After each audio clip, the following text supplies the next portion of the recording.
Alright. We are here. Alright, so I got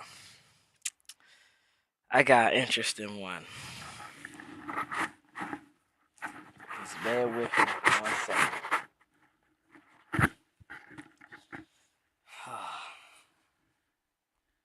Bear with me 1 second. My fault. My apologies. But I got some stuff to talk about real quick.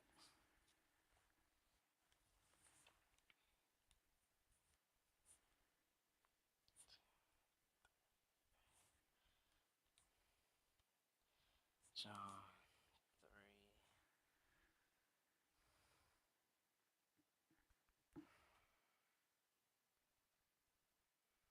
John 3.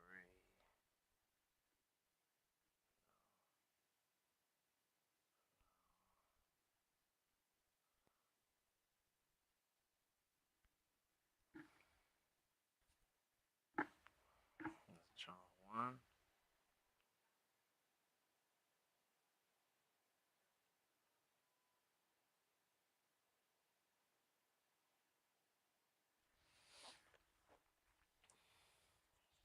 1.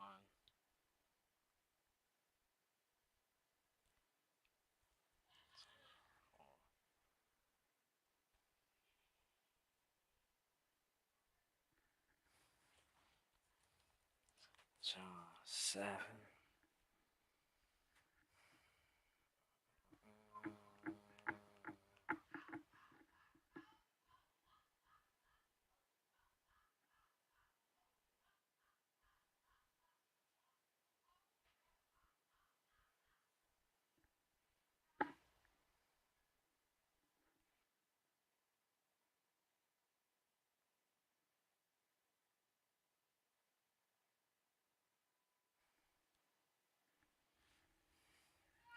My my fault.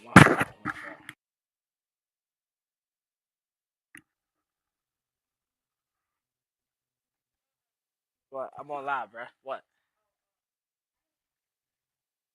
Oh, you have to wait. You gotta wait till I'm done, bruh. You have to wait till I'm done, bruh. I'm on live. Go ahead.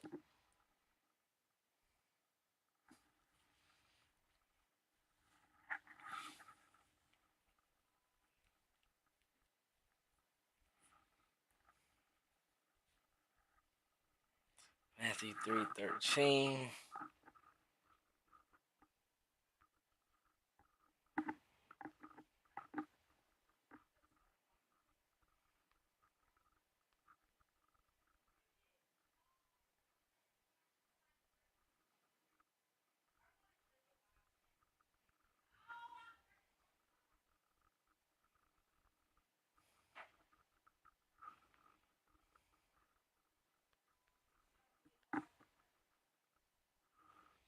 Alright.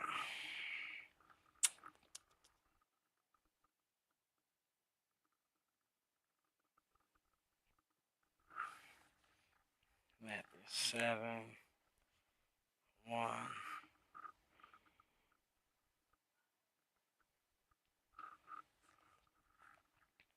through 5.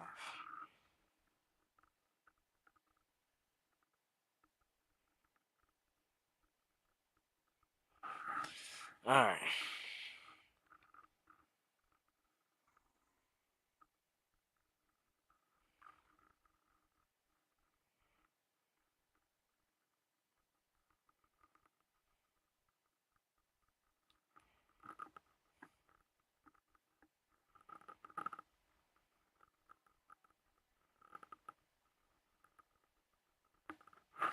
Alright. My bad. My bad. Alright, I apologize. I had to get this stuff down. I was going over this stuff and I never wrote it down. That was my fault. But I wrote it. I had to go back and write them down real quick. All right, but we gonna be shouts out to Sam Bean, my sister Sam Bean. Shouts out to my brother Soap in the building. What's going on, Soap? How you feeling? All right. This this gonna be this gonna be one of them ones. Gonna be one of them ones. Shouts out to our brother Gangland Nee, cause Gangland Nee, I be watching him all the time, and he got great contact, great point of view, good man. Um, he don't be tripping off me using his stuff either, you know. So shouts out to my brother Gangland Nee. But we ready to talk about some stuff that I heard while watching his video.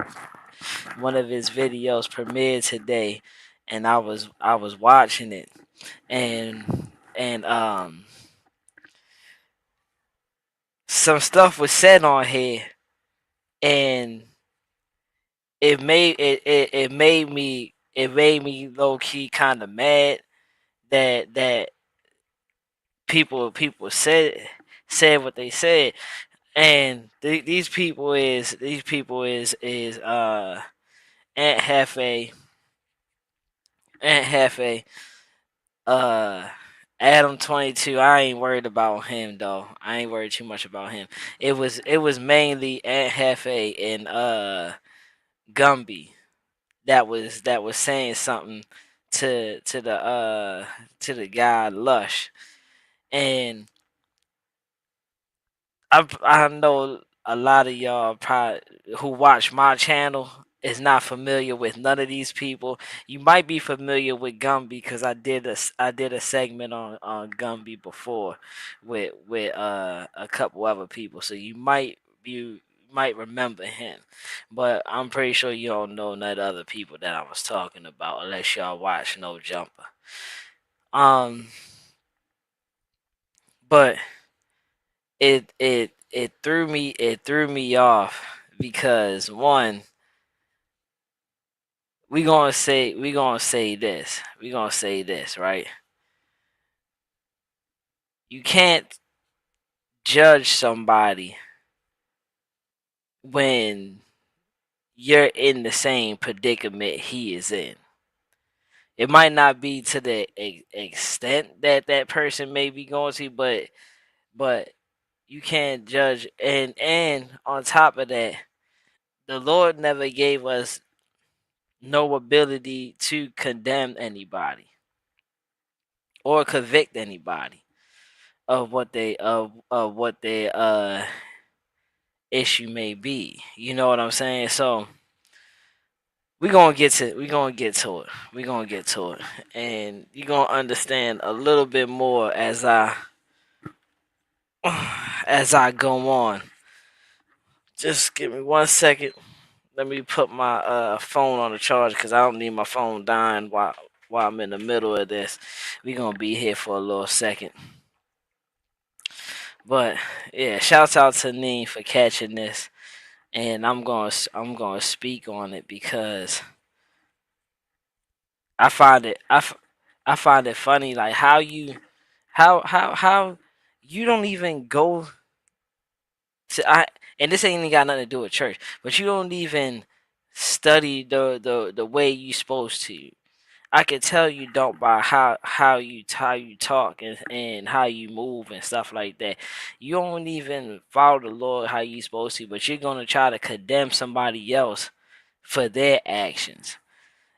And all I can say is at least he tried. And this is how people will fall astray, and people will convert back to them old selves, because then you have people that think they know something about the Lord, or think they might be, you know, into the Lord or whatever, but they trying to convict you of something. And the with the most you can use the help, if anything, not somebody convicting you of your sins and convicting you of hard times that you're going through and stuff like that. So you'll understand why when I start playing this. Um, let's go ahead and get to. I rewinded it back a little because I gotta set the stage. I gotta set the stage on excuse me.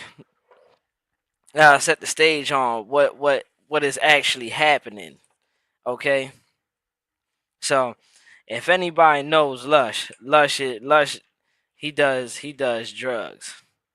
He does drugs. He does heavy drugs, not just drugs. He does heavy drugs, and and he drinks, smokes. He a rock star. He lived that rock star life. So what we're seeing is a episode that they have, you know, and on the left side of the table, because we're looking at it, you know, not them looking towards us, but looking towards them. On the left side of the table, you got the two girls, which is Tam and somebody else. She's just a extra person that they had in there. And the dude to the left with the hat and the like the dog type ears. The hat with put it down. The hat with the dog type ears. Put it down. You got Ricky. That's Ricky. He a new host. Then in the middle, the dude in the black with the black hat, the black shirt, the black glasses. That's Lush. Okay? To the right of Lush, which would be his left, our right. To the right with the white tee, that's Ralphie the Plug. That's Draco the Ruler's brother. And then the other guy to the right, all the way, that's kind of like in but off screen at the same time. That's I think his name is Evil. I think that's his name, Evil. Um, Lush in the middle right now. He's going through it right now. He's highly intoxicated, and I don't know what he took. Not my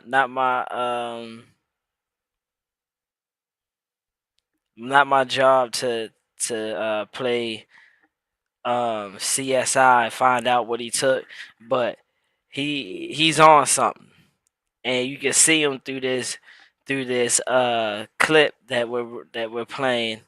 You're gonna see him start, moving and trying to position himself, try to get himself right. If you ever been, if you ever, been drunk, like to the point that it's an uncomfortable drunk, you're trying to find a position that's comfortable enough, but you're not trying to crash out, and you're not trying to sit up though. You're just trying to like find a good comfortable position that whatever you're on can like ease itself, but he's going through it, you know so we're gonna pull we're gonna pull this video. We're gonna play this video, and we're gonna listen to it. I just wanted to set the stage though. I just want to set the stage so that you can understand when we go to the next clip what they're talking about, and this is the episode that they're talking about. So let's go ahead and play this real quick. Shouts out to Neem for letting me use his clips, because he don't be tripping of people using his clips, and I had to talk about this because I don't like I have kind of like a soft spot for Lush. You know, I have a soft spot for Lush. I don't like when people try to bash him or people talk trash about him and stuff like that because this brother going through something. And instead of downing him, how about we find a way to help him? You know what I'm saying? But instead of y'all trying to find a way to help him, instead of y'all enable him, and then once he go overboard, then y'all talk bad about him and y'all make fun of him and ridicule him and try to convict him for his inequities. And it's like, bruh, don't. I have a soft spot for him though, cause you know I got family members that's like that, and I've been like that, you know. So let's go ahead and get into this. Shouts out to Neem. Some of the begging ass shit that girls be doing, like y'all gotta leave that shit in 2025. Like that shit is played out, bro. Stop begging niggas. Like go beg your daddy. All right, look, Shadow Moses, Ricky, let Lush rock that hat. Hey yo, real black Ricky, you know what's up. You know ASAP and this era did more in 5 years. In what the fuck? Than the 2020 artists? In the 2020 artists, 2010, 2019 influence the now. Yeah, Rocky got kids for sure. If that's what you're trying to say, like already said Rocky got kids for sure, 100%. And that's why I want to see him put on more younger artists that are hungry right now because he's a real one in this shit. You know what I'm saying? But with that being said, that's been another installment of the No Jumper News. I think this was a great episode. I could have, kept going, chopping it up with y'all. Happy to. Lush first off, Lush had the bong in front of him still. He tried to grab his. Salute, brother Von Eric. Oh snap! And this is hold on. My fault. We on StreamYard. This open discussion. So let me paste this link in there. You paste that link in there for y'all. I mean, that's the link. If anybody want to jump up and they want to speak about what's going on and stuff like that, I mean, y'all more than welcome to jump this open discussion.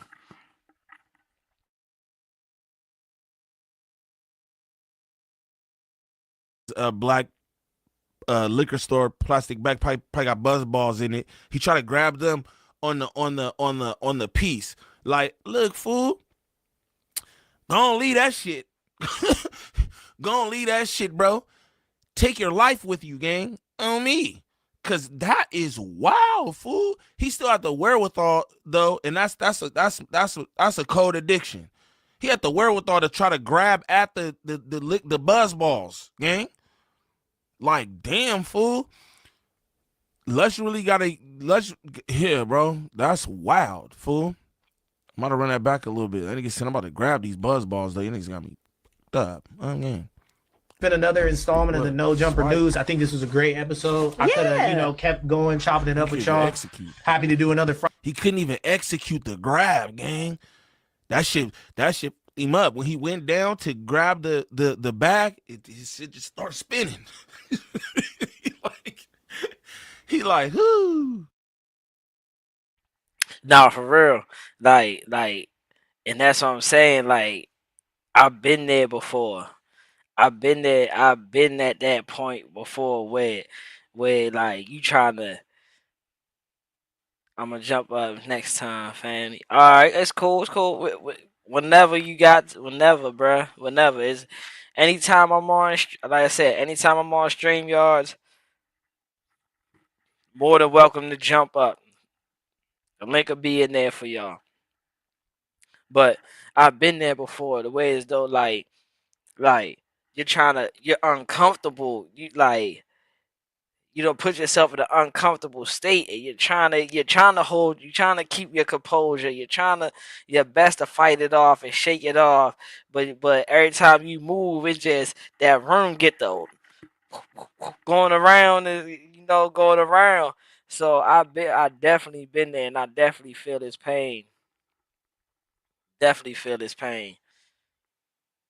All right, it been plenty of nights. It been plenty of nights I done had and been been trashed, and I remember and it's funny because every time you trash like that, you be like, Lord, just let me make it, Lord. you be like, let me make it, Lord. You know what I'm saying? Man, I've been trashed like that, so I know that feeling.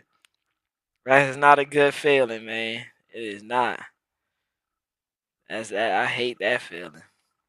Damn, man, this is funny, but it's not funny. You know what I'm saying? So understand, like I'm making jokes um, because it's online and it's just like you feel me. He up there looking like you know all the shit, and it's just like damn fool. And then I look at his 5 people around him who aren't thinking, yo, we should get him give some milk. Fuck, get that nigga some milk, gang. The fuck. Friday with you guys. Tap in with us on all our platforms. Wherever you can find us. Everybody want to do a shout out or what? Y'all already know Ralph Report. Yeah. Lush is dying. He needs to talk about shout outs. He the one who do the shout outs and all that. He got the it's your boy do and all that thing. He got that. He dead. Don't nobody care he dead. That's crazy. My boy slipping in the darkness. Gang, nigga talk about what he gives shout outs. Hell no. You feel me? Somebody need to take that nigga to the ER. Every day. Yeah, y'all know where to find me. My sports betting gooners. Y'all be tapping in with me. Sports betting owners. Colorado Springs. This Sunday. There you go. Yes, sir. Oh, True come to to- paid on come to- Instagram. Say it again because I interrupted you. True to paid on Instagram. Follow me. I will be back in 30 days. There you go. Hopefully sooner. Hopefully. Get soon. better, Lush. We got Bravo the Bag Chaser show with Creep on the 20th. Lush. Now, you see, y'all getting it, bro. Like he's gone, bro. He's going down. He is down bad, and it's not it it's not that like when anytime that you're like this, bro, you do not intend to be like this. It just hits you that kind of way, It hits you that way, and it's low key messed up because they enable him to do this. You know what I'm saying? They don't like nobody really sits him down and has a one-on-one talk with him or just a real talk like, hey, bro, like, yo, you gotta pull it back some, bro. Like yo, you going too hard, bro. Like I don't know what got into you. I don't know what's going on in your life. I don't know why you keep acting like that, bro. But bro, you gotta pull it back. You know what I'm saying? Like they enable him to do that. They don't see no problem with it. And on the other hand too, they not his babysitter. This is a grown man. You see what I'm saying? This is a grown man, so they not his babysitter. They not there to babysit him. And no, don't do that, Lush.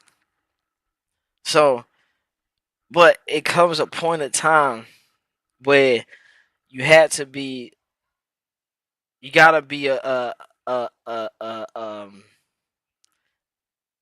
good person enough to be like, hey, bro, you're going too hard, bro. You're going too hard, bro. You gotta slow it down.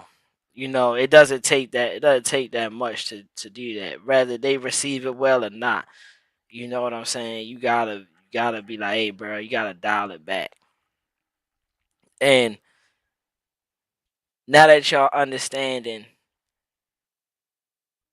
the scenario and where we're going at with this, we're gonna watch another clip. It's another clip that Neem is gonna pull up right after this one, and it's gonna be people talking to him, but instead of communicating in a good way to him what is going on, they're convicting him for his inequities. And it's crazy. It's crazy because they're gonna start talking about God and the Lord and stuff like that. So this is why we're here. Gumby, what's your religious identification though? Look, they legitimately just stopped the show after that. And nigga Ralphie Cole, he like, man, you be alright, nigga. Bow bow, pat him on the back, like, bro, y'all don't feel that energy? Like something's off. That's crazy. But let's continue. You don't do this? Do what? Religion? Yeah. I'm from Hoover, bro. That's my. That's what I'm saying. Like, okay. Right. That's why Lush One is lost. I'm trying to figure out. So when you got baptized, did you feel any different? Yeah. Did you? So first of all, this is Gumby. I don't know who the heck the Mary J. Blige looking chick is to on the right side of the screen.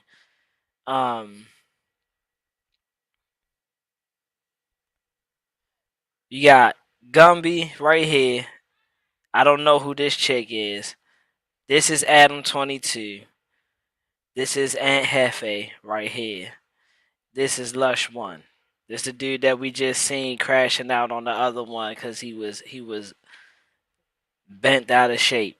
Now, Adam asks Gumby, "Do you believe in religion?" Gumby says, "Yeah, I'm from Hoover. I believe in religion." How you set trip on asking? Stop. On asking, do you believe in religion? First of all, that's no time to even mention Hoover. All right, so Gumby got this thing. That yeah, I'm religious. I believe in Muslim, Christianity. I done studied this. He been in prison, so he said he done studied a whole lot of religious stuff. Okay.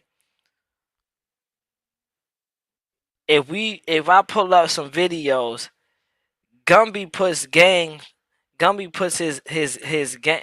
Yo, what are you doing? What are you doing? Bro, hold up. I'm sorry, people. Hold on one second.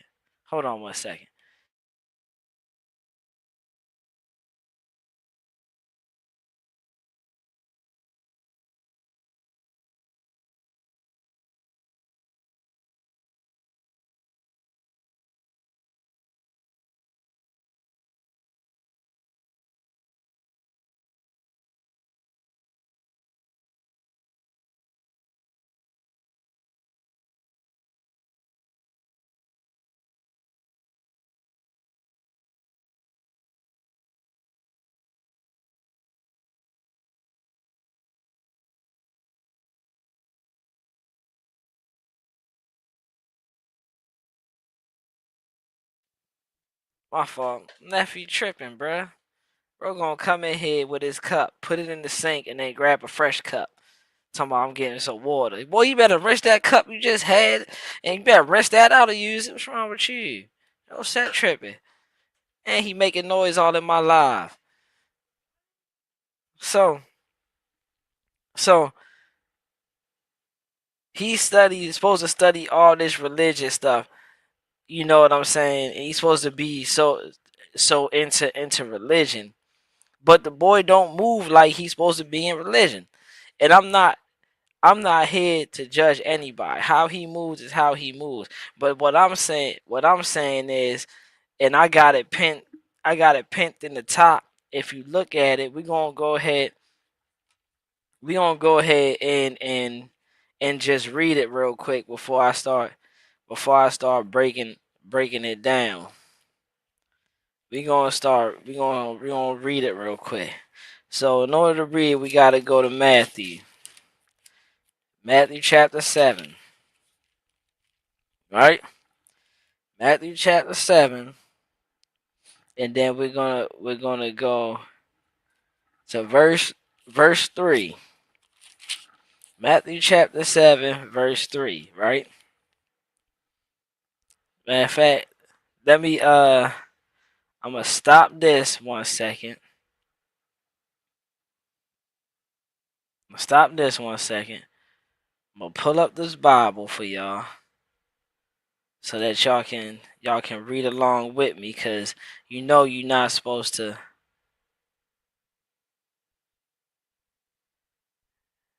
do this without reading along.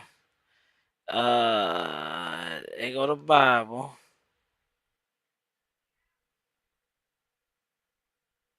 Let's take this down. We're gonna go to Matthew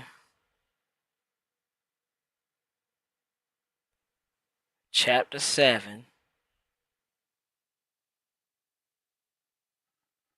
verse 3. Now, we actually can start at verse 1. For real, we can start at verse 1. That's what we gonna do. As a matter of fact, we're gonna start at verse 1, and we're gonna go to verse 5. That's what we're gonna do. Alright. Matthew chapter 7, verse 1. Judge not, that you may be not judged. For with what judgment you judge, you will be judged. And with the measure you use, it will be measured back to you. And why do you look at the speck in your brother's eye, but do not consider the plank in your own eye? Or how can you say to your brother, let me remove the speck from your eye, and look at a plank is in your own eye? Hypocrite. First remove the plank from your own eye, and then you will see clearly to remove the speck from your brother's eye. Okay?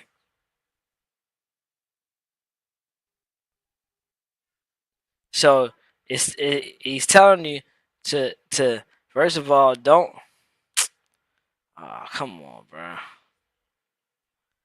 First of all, he's telling you don't don't don't judge, because you will be judged. Okay? Then he's letting you know that with the amount of judging that you do, it will the same measure of judging will be put back onto you. And then it says why would you look at somebody else's eye and say, "Ho, bro, you got something going on," but don't consider all the stuff that you got going on, as if you're better than what he is. And then it says, well, how can you not consider about the stuff that you got, but you're looking at somebody else and what they got going on? You a hypocrite. First, clean up your act, and then you'll be able to help him clean up his act. Okay? So this is what it's saying in what I just read.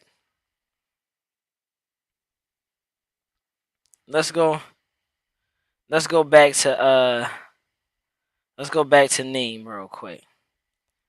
Let's go back to Neem real quick, because now that I read that, y'all gonna start understanding what's going on. All right. So boom, let's pull up Neem real quick. And mind you, Adam right here asks Gumby that's right here, do you believe in religion?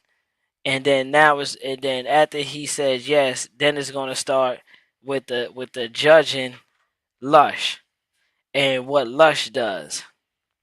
As if this brother don't smoke foot-long blunts. As if this brother don't bang Hoover first, as if Hoover is a religion. Because I remember him saying, it's either you in or you out. Ain't no half in, half out. It's either Hoover or you not Hoover.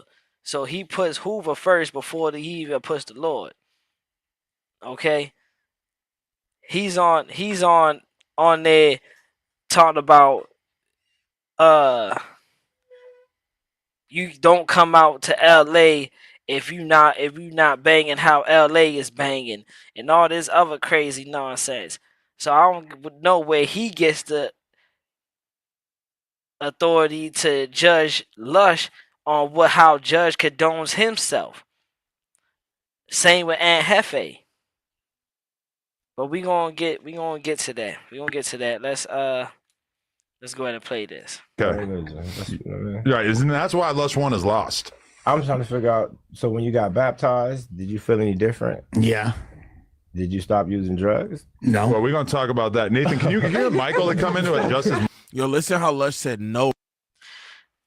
Shouts out Brandon Nesmith in the building. What's going on, my guy? Shouts out to you. Right there, like what?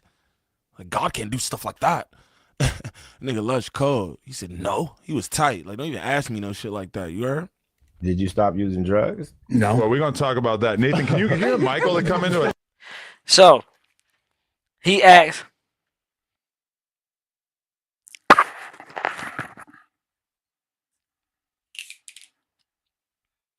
So he asked Lush, you got baptized, right?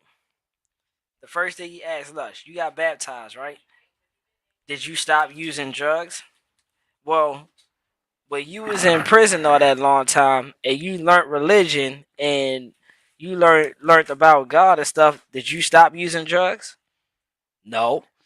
Because we see you on here smoking blunts and turning up and doing all that stuff. So how you gonna ask him when he got baptized?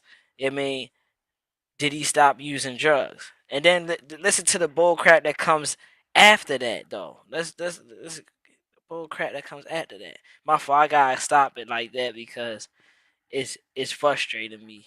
You know, and I gotta speak with something on my mind at that time. Justice, Mike. Wait. No, I was wondering that too. You should have just took a bath. You just left on the other. But yesterday we were hanging out and Lush 1 did in fact. He laughed at him. He said,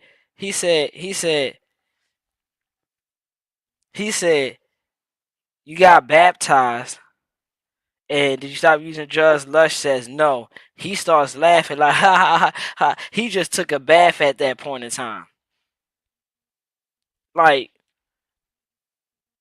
first of all, we know people who go get saved, and then a week later be right back into the same crap that they was already in. And that's a person getting saved.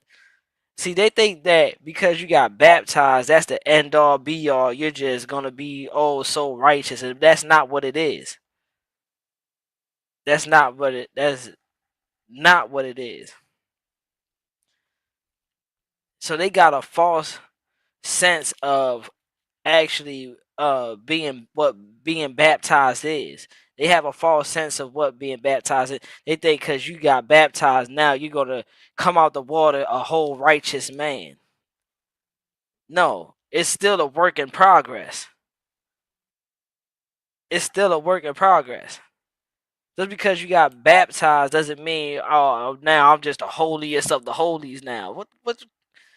Oh, man, this joint pissed me off. I ain't gonna cap, and that's why I said I got kind of like a soft spot for Lush because they try to use Lush as a punching bag. They try to point the finger at Lush and laugh at them as if they don't got some bull crap going on in their life. That's why I put that up there.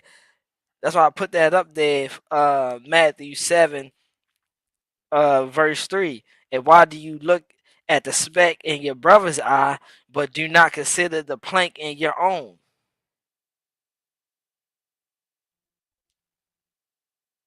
I saw a bottle of liquor being poured into a soda at one point. A blunt gets passed around the room. Lush One did not allow it to pass him by. So, in some ways, nothing has changed. Or where do you feel like you're at right now? No, I feel like it's not like an overnight transformation, although like that was a transformative experience, like publicly. Facts. It's not an overnight transformation. You can't get dipped in the water, then next thing you know, I'm just the holy of the holies. No. And then first of all, you can't. First of all, we got an atheist up here, a person that don't even believe in God, don't believe in none of that stuff, don't believe in Jesus, none of that stuff, asking about religious topics. That should have got nipped in the butt right there. First of all, why we even talking about no religion? You ain't even this man. Say y'all accept that. Y'all accept that, bruh. Y'all accept sitting around this bull crap. And I'll be feeling sorry for I'll be feeling bad for Lush, bro, because he's like a punching bag, bro. Everybody can make fun of Lush because he don't really stand up for himself or say nothing back to these people, you know, to defend himself. He just accepts it. But it's like, bro,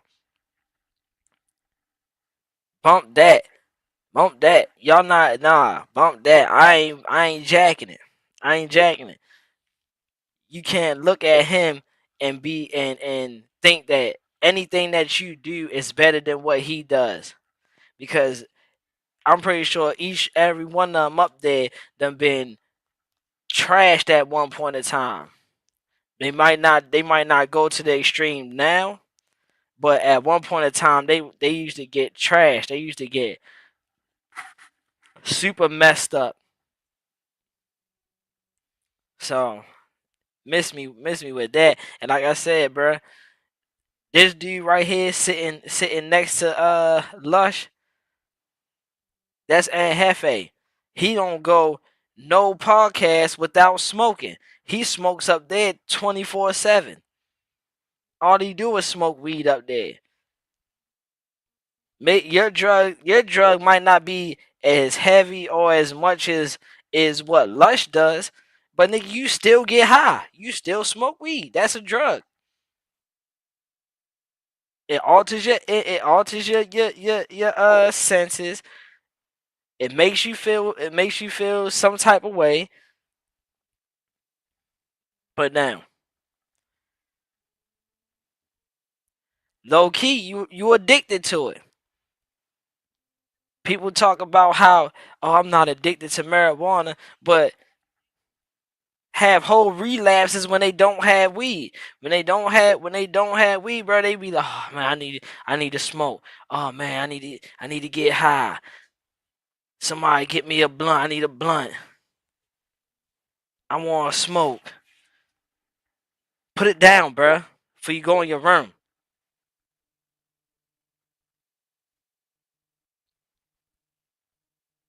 Like, come on, man. Miss me with that. I used to smoke weed, so I know.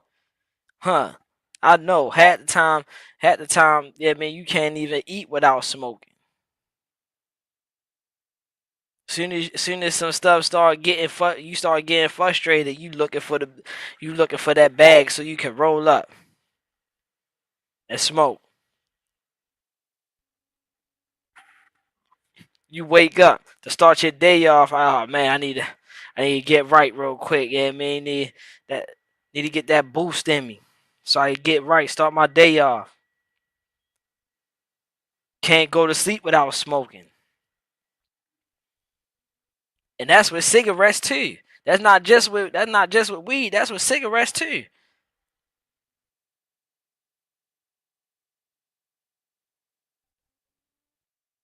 They just love to make fun.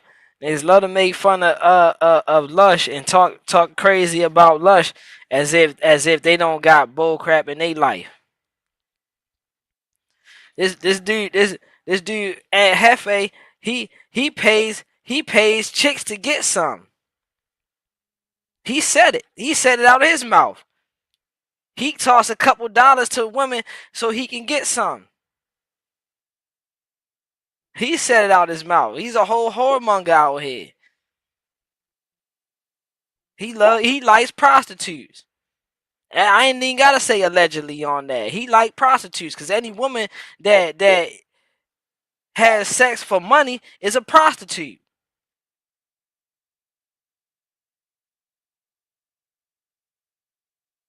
He a whole whoremonger. I ain't even gotta say allegedly on that because he said it out his mouth.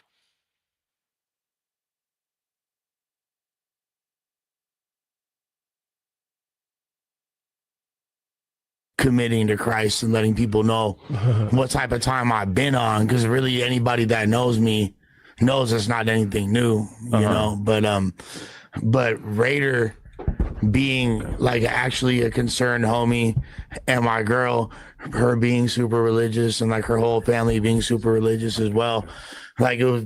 You know, I just thought y'all niggas need Narcan up at up at No Jumper, straight up, because it just be like this. Y'all niggas need Narcan up there. Is that what it's called? Am I saying that right? Yeah, let me know in the comments if I'm saying that right. But Narcan is like, niggas up, or adrenaline or something. I don't know, because you know what I mean. I never OD'd or nothing, but I believe it's called Narcan. They need to have that up there. You feel me? I ain't even gonna lie. Just thinking about this, it's like Kiwi hits up there. So you're just, you know, yeah, you do the drugs and the alcohol. So what's going on? Like, nigga, this ain't no therapy session, bro.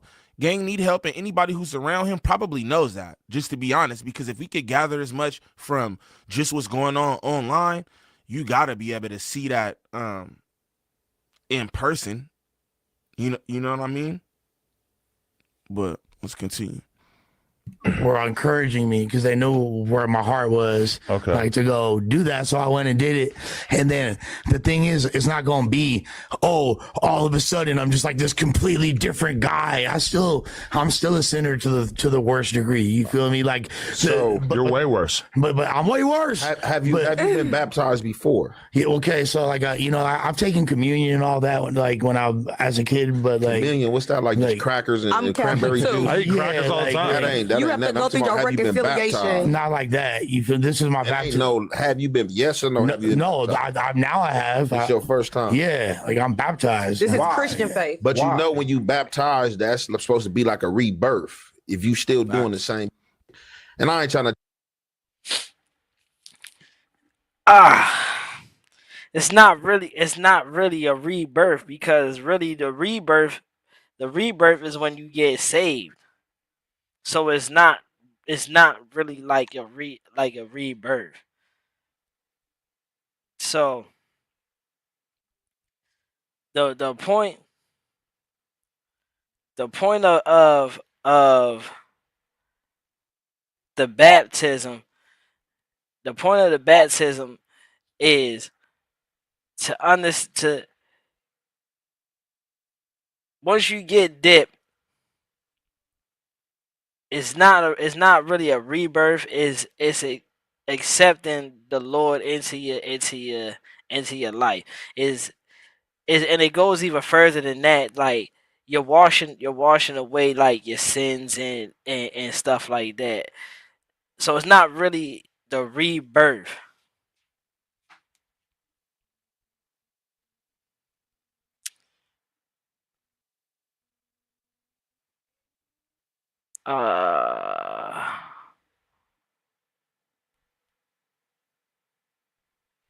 Let's see.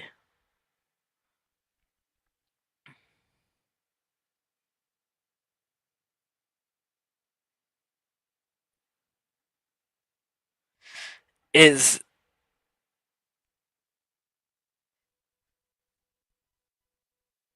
one. It's more like erasing your sins that you committed. It's strengthening your faith with the Lord. Is acknowledgement of the Lord. It's way more than that. It's not this just a sense of a rebirth. You don't get reborn until you actually give your life to the Lord. Baptism don't save you. The baptism don't save you. The baptism washes away your iniquities, your sins, cleanses you from the old you. Symbolizes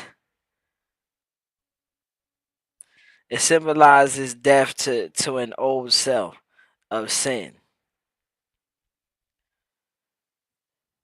The re the rebirth part is because I see what he's saying, but it's not. If that was the case, we wouldn't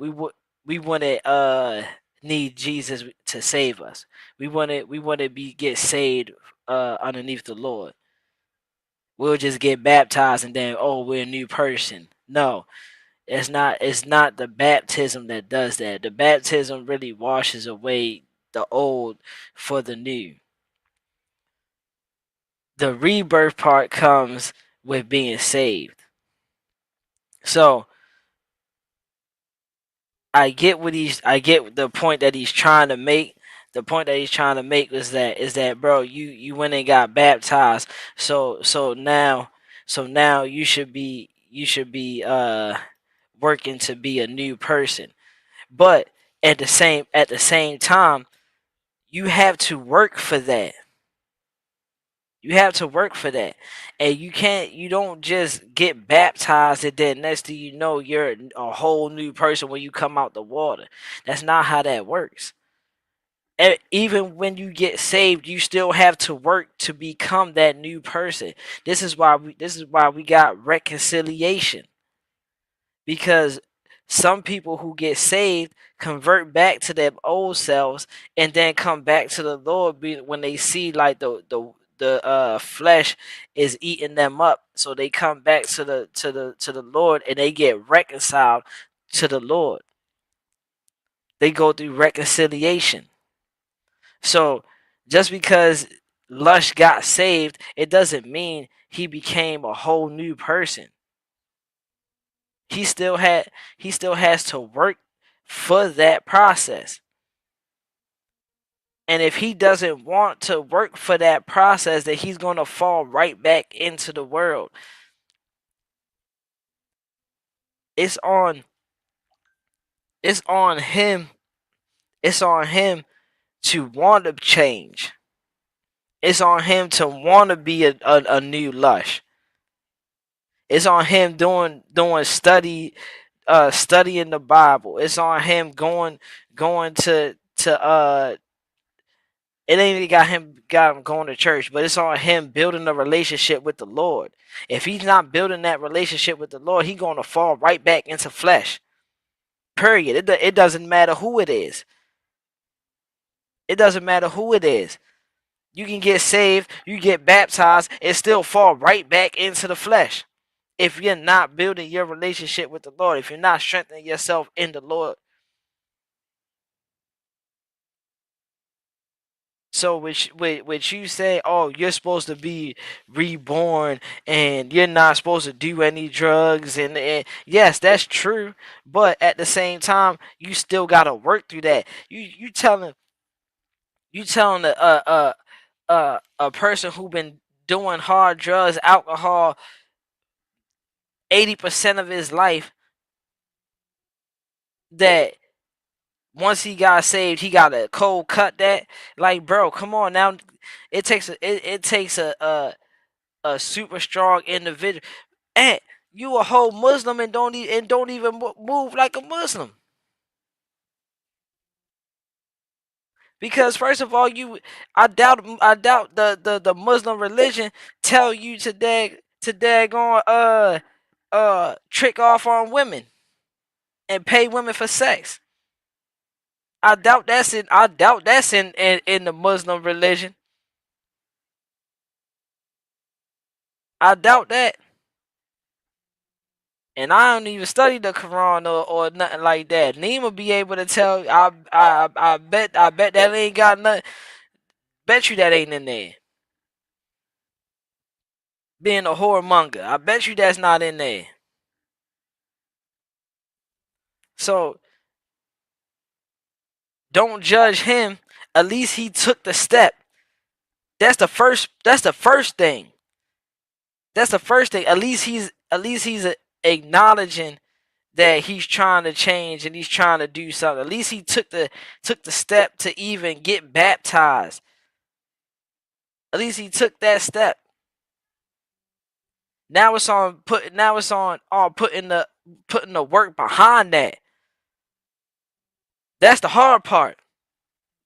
That's the hard part. Putting the work behind that.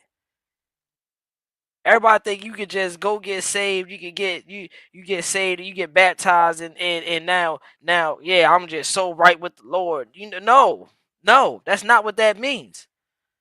You need work behind that.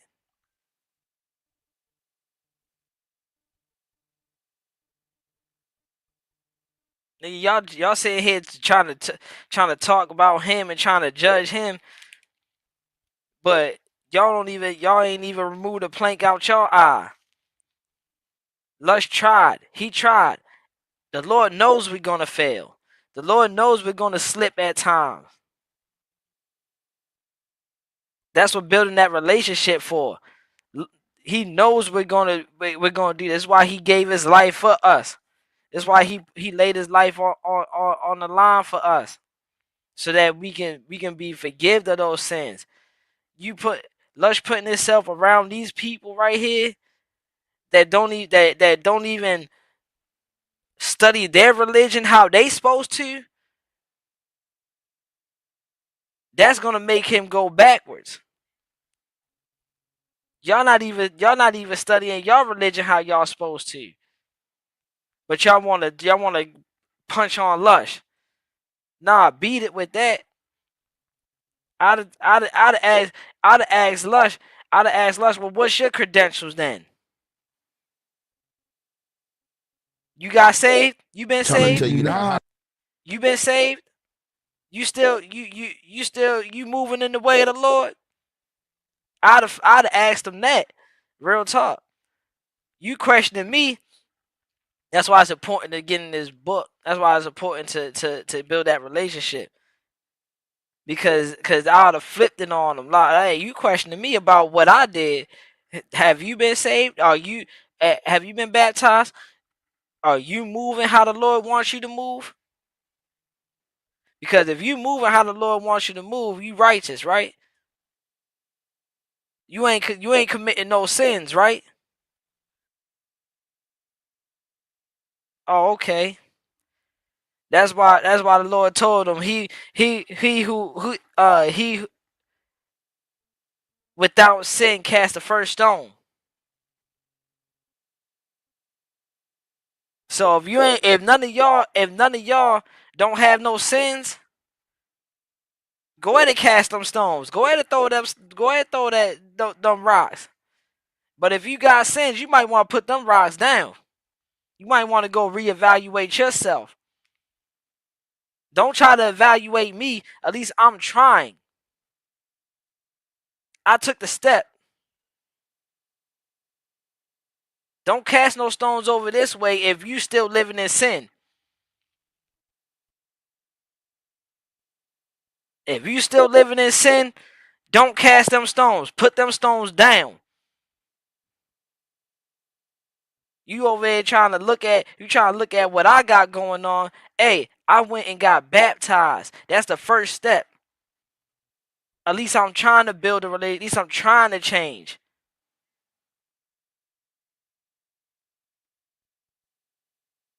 Brother Bolo in the building. What's going on, Bolo? Hey, Bolo. Oh, I want you come if you can. I don't know if you can or not, but if you can, please jump up here because I got it. Man. If you got enough time, jump up here. But the baptism doesn't automatically save you.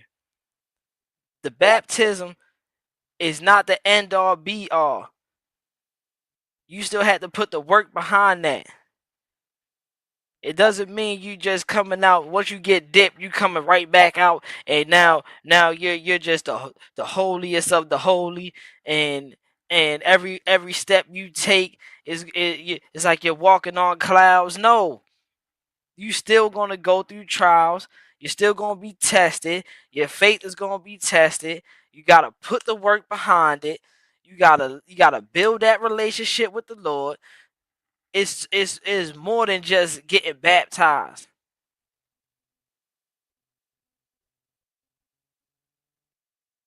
No, Get on, yeah. Shut up. Shut up, Kiwi head. Cause the nigga Ann Hefe, shout out Ann Hefe, man. Ann Hefe is a fellow Muslim as well, I believe. I believe he's Muslim. You know what I'm saying? Like me or whatever. And what he telling them is some real shit. Like, it's supposed to be your rebirth, bro. You supposed to be cleansing yourself of all the old, right? And you supposed to be stepping into your faith, stepping into righteousness. You know what I'm saying? I know y'all don't like that, no jumper fans. It's just like, you know what I mean? But he telling him some real shit right there. You know what I mean? Keep here talking about, yeah, get on him, cuz. No, get on, cuz. That's not funny, bro. Meanwhile, the nigga just OD'd last night or whatever. I don't know if you truly OD'd or whatever, but you know what I'm saying? You have that moment. Yo, wasn't there also an incident where my son threw up and then passed out in the vomit, and y'all took pictures of it and circulate the shit throughout the internet? It's like, I don't know, bro. I don't know. It's like y'all whip this nigga out for content and everything else, like on the show and off the show. And it's like, but niggas don't care about a nigga well-being. If you don't have no host, then what are you gonna do? Or y'all just really interchangeable like that? This is what I'm gonna tell you. Lush ain't interchangeable, not to me. I don't know who you could get to replace Lush with what he does. And y'all, I know how y'all be like, he's a J Cat and all that, but his hip hop knowledge and all that, when he's on his game, I don't know who you would have to replace Lush. It's like, damn, at least protect the people of value. Or, you know what I'm saying? That probably sounds crazy, but it's just like, damn, bro, I think he is of value to No Jumper. You know what I'm saying? And you making jokes about his addiction. Meanwhile, he really got an addiction. I don't know. I just think that shit's kind of crazy. You feel me? But let's continue. I'm here for the dialogue. I think you just did it for like Did someone tell you to do it, or were you encouraged to do it? What made you want to get baptized? I didn't even know. Oh, yeah, that's a good question. So I didn't know. It's something that I've been wanting to do. Like, my brother did it before he got married. You know, he married. But that's him. Yeah. So what? That's him. He's seeing. Shut up, lady. Shut up. I don't even know why you talking. You came up there with your chest all out. I'm consider you a prostitute. Shut up. You don't even know why you asking questions up there. But first of all, he's seen what his brother went through, and how it affected his brother, and how his brother started to move. Okay, and that's a good thing. We should commend that. We shouldn't be asking them. We shouldn't be asking them or saying, "Well, that's him. Why would you want to do it?" No, we should be encouraging him to continue to do it. Hey, bro. Well, if you went and got baptized, bro, how about you start working to change yourself? Have you been looking to get clean? Have you been looking to on how you can change, certain bad habits? You know what I'm saying? But instead y'all want to whoop them out. Y'all want to bombard them. And listen, he's having an epiphany on his life. All of us at some point in time should have that in us, to have an epiphany about our life. Hey, I've been doing this for so long that I want something new. I want something new. I want to see myself as being something better. And the fact that he even took that step to even do that shows courage in him, because this is not the popular thing to do. This is not popular. You don't get no award for going. I'm just talking about in life. In life, they don't give you an award for being baptized. They don't give you an award for that. You don't get patted on your back and the people in church and stuff, the people that been through that and been baptized and saved, and they've been walking that path for years, they'll definitely, oh, good job, congratulations, I'm proud of you, but when you got people up here that's not even righteous, that's not even even working on their own religion or working on themselves to be religious, this is why he's getting the feedback that he's getting. And this is why I got the verse up here, because like it says, Matthew 7 verse 3. And why do you look at why do you look at the speck in your brother's eye, but don't consider the plank in your own eye? Or how can you say to your brother, let me remove the speck from your eye, and look, a plank is in your own eye? Bro, you a hypocrite, bro. All y'all hypocrites up there. Ant is a hypocrite. The chick that came up there with her chest out that one time, that's the chick that came up there with her chest out. She's a hypocrite. You a whole whore out here. And Hefe, you a whoremonger. You pay women to have sex with you, so you like prostitutes. Gumby, you put your the whole Hoover flag, and Hefe put whatever his gang is, 83rd or whatever trade, whatever. I don't know. I don't know them daggone gangs. I don't care about them. I don't care nothing about it anyway.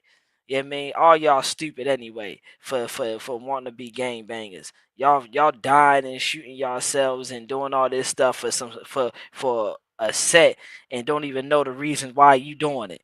So I don't care nothing about y'all. But Gumby, he said on the whole, I'll cover it. He said on the whole podcast, oh, what's going on, Mo Love? How you doing? He said on there, a Hoover that goes to jail and become Muslim, he a buster to me. He a buster. It's either you Hoover or you not. It's either you Hoover or you not. And if you don't want to be Hoover, don't come back to Hoover. He put the whole Hoover before the so-called religions that he's supposed to have studied. That's why we can't listen to people like this. Lush getting whooped out by a whole bunch of hypocrites. It's sad, bruh. It's sad. When I seen this, I ain't gonna cap. When I seen this, I had instantly got frustrated because, one, I know people like Lush. I know people like Lush. Two, Lush is actually a good dude.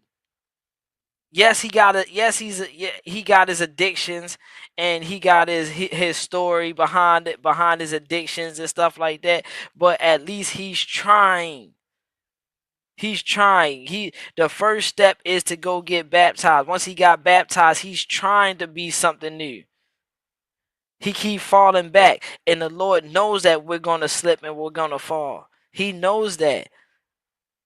But the problem is that, one, he's falling back into his addictions because he's not really working at it. He's not trying to build that relationship with the Lord. Nobody is in his ear trying to help him build his relationship with the Lord. Nobody's talking to him. Nobody's telling him like, hey bro, like, try this. Or I know a person that you could talk to that could give you some advice. Or I know a place that you can go to that'll help get you, clean off certain things and stuff. Like, ain't nobody doing that for him. What they do is they use it for content and they whoop them out on here. They enable him to get messed up. Then when he get messed up and crash out, they whoop him out on there. Being in like Mo Love said, it takes consistency work. It's consistency. You gotta keep going. You gotta keep going. It's not the popular thing to do. Just because he got baptized And just because a person gets saved, it doesn't automatically make them righteous. The acts behind what they do, the works behind what they do, the movement on how they work, that's what makes them righteous. The relationship that they build with the Lord makes them righteous. If he's not doing that, then of course he's gonna slip. It's not on us to bash him. The Lord didn't give us no abilities to convict anybody of what their iniquities is. My fault. That's the Baltimore coming out. What their iniquities are. We can't convict him because he slips. We can't convict him because he gets drunk and passes out on the podcast. That's why verse 7 in the beginning it says judge not, that you be not judged. Verse 2, for with what judgment you judge, you will be judged, and with the measure you use, it will be measured back to you. That's why it says that. Because we can't convict him or condemn him for what he does.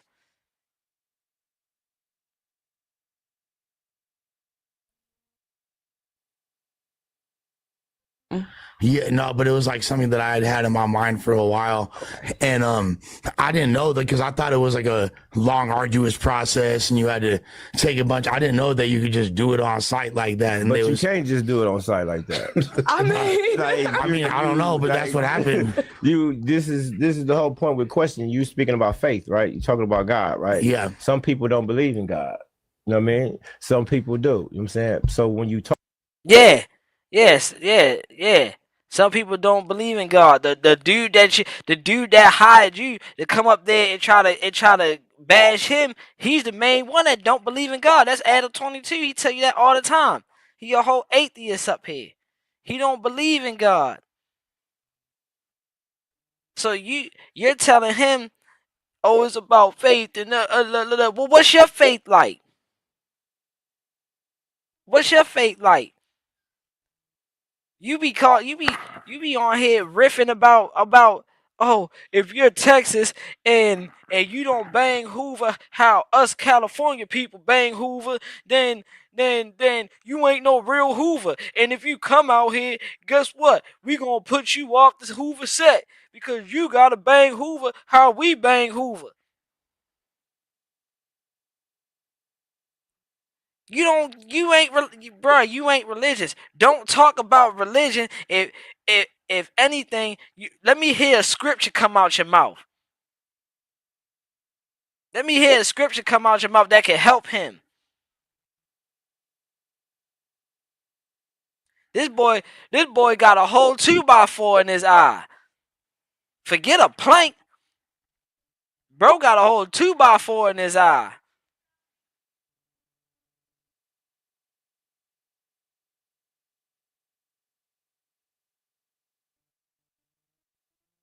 talking about God with people who really believe in him, like it seemed like you bullshit. Niggas should go upside your head. You know what I mean? Some real. Well, ain't nothing about my faith. Saying, like, ain't nothing about. Bruh, my point exactly. Bruh. Bro said, let me run that back, cause I don't think y'all caught. I don't think y'all. Let me DJ bring that back. Let me bring that back real quick. Listen to the advice this non-Christian person is trying to give another person, bro ain't man. This boy ain't got no faith at all. He got no religious bone in his body, but he trying to talk religion to somebody. Man, people do. You know what I'm saying? So when you talking about God with people who really believe in him, like it seemed like you bullshit. Niggas should go upside your head. You know? Bro said when you're talking about religion to somebody who really believes in religion, it sounds like you're BSing and somebody should go upside your head on Hoover. He's trying to make being religious a gang. He's trying to bring gang activities to religion. And you will hear this nonsense. Matter of fact, on the same joint that I was telling you about what he said about the Hoover being in or being out, the same podcast, the guy, his name was Pastor Eli, fake pastor from who knows, Texas, some daggone way. I call him a fake pastor because the conversation. If y'all go back and listen to those joints I did on that, man, you wouldn't believe the stuff that the pastor was saying. The fake pastor was saying. But anyway, bro said gangs in the same podcast. The pastor Eli dude said, I believe in gangs. Gangs is bad because you know who was in the gang? Jesus. Jesus was the first one to start a gang. It was called the 12 Disciples. Bruh, I lost it. I lost it. Bruh, everybody was like, oh yeah, oh yeah, oh yeah. Bruh, I lost it, bruh. I ain't even gonna cap, bruh. I almost cut my computer off right then and there, bruh. He's trying to bring gang politics. Yeah, unbelievable. Yeah, exactly. He trying to bring gang politics to the Christianity, bro. Yo, get out of here with that. We go up. That's not helping anybody. Telling them you should go upside somebody's head because it's said, bro. Nobody just randomly jumped into being Christian or jumped into being saved and just was like, I'm just the holiest of the holies, bro. No, they had to work. It took it like Mo Love. Like Mo Love said, it's a consistent work. It took work for them to get like that. It took work for them to have that belief. Bro, people be saying anything, bro. And if you got a whole bunch of people who don't have a religion, don't have faith, a relationship with the Lord, they'll oh yeah, that sound about right. You know, because you playing with Christian like that, you playing with my God like that, I'll bust you upside your head. And shut up. Shut up. Shut up. You got the whole you talking about him and his drug problem, boy. Boy got the whole dope mug. I know a dope fiend when I see one. Trust me. I know a dope fiend when I seen one. All dope fiends got that daggone crooked jaw like that. Show me one dope fiend that don't got a crooked jaw. I'm from the streets of Baltimore. I seen numerous of dope fiends. Numerous of people who pop pills. Anybody who with their jaw tilted to the side, even on pills of dope. Flat out. You pick your poison, which one you want. I don't care. You pick your poison. Which one you want me to put it on you? You want me to put the pills on you or the dope? It's one of the two, though. Flat out. I know it. I know when I see one.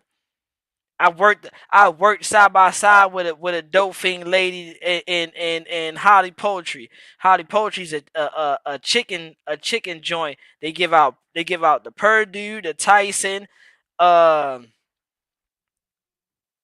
other what's the other one? It's another one.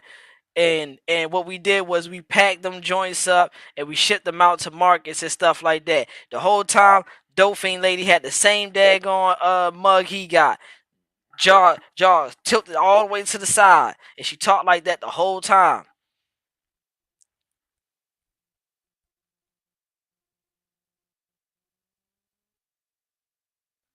I'm sorry. I know y'all like, dang, bro. I ain't never heard. Chop usually chill. Hey, bro. The passion behind this live is because one, I'm soft on Lush. I'm soft on Lush. You know what I'm saying? Like I don't like when people use Lush as a punching bag. You know what I'm saying? I don't. Yeah. No, she was a cool lady, and I'm sorry to say it like that. You know what I'm saying? I apologize for saying it like that. She was definitely a cool lady. Like we used to talk and have conversations, and she was mad chill. You know, and it's no disrespect to her. If it sounds disrespectful, I apologize. It's no disrespect to her. She was cool. It's more because of this guy right here. He frustrated me real quick. And um dang, I forgot what I was saying. I forgot. I forgot what I was saying because I had to clear that up for the lady. I had to clear that. Oh, I was soft on Lush, bro, because I don't like when they use him as a punching bag, and Lush just sits there and takes it. You know what I'm saying? He sit there and take it. He don't say nothing back, and he don't really stand up for himself. He just accept the fact, that he got a job, and all right, yeah, I know y'all gonna talk about me, but I don't care. You know what I'm saying? And it's kind of messed up.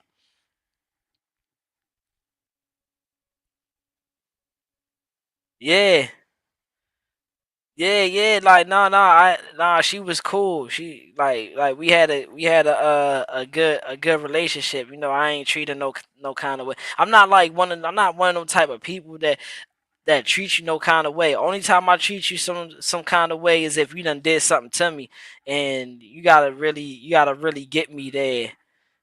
You gotta really get me there for me to act like that, you know. But but yeah, man, yeah, like this dude right here talking about yeah, because I should bust you upside, like you should bust you upside your head. That ain't part of the religion, bro. Part of religion ain't like that, bro. What can you imagine? Can you imagine if Jesus did that? Stop, bro. My dog is biting my hand. Stop, bro. Hold on, hold on, hold on. She want to say hi. You want to say hi? You want to say hi? Look, say hi. Say hi to everybody. Say hi. Say hi. All right. You done? You done now? All right. Go ahead. Go ahead. Put it down. All right. Can you imagine if Jesus did that to us? Oh, because I feel like you playing on my religion after I done saved you and you done fell backwards. Can can uh can uh can you imagine if he seen that and watched us fall back and then was like, you know what? You playing on my religion. I'm gonna just go upside your head. Bruh. It'd be a lot of people. It'd be a lot of people lumped up out here. Ooh-wee. It'd be a lot of people lumped up out here. Real talk. Real talk. Like, man, bruh. I I can't with this guy. I can't with this guy, bruh. You'll try to yeah, they should bust you upside your head. I should bust you upside your head for saying some dumb stuff out your mouth like that. That's what we usually do to dumb people that say dumb stuff. Slap them upside their head. We should slap you upside your head for even letting that dumb stuff come out your mouth. Literally talking out the side of your neck.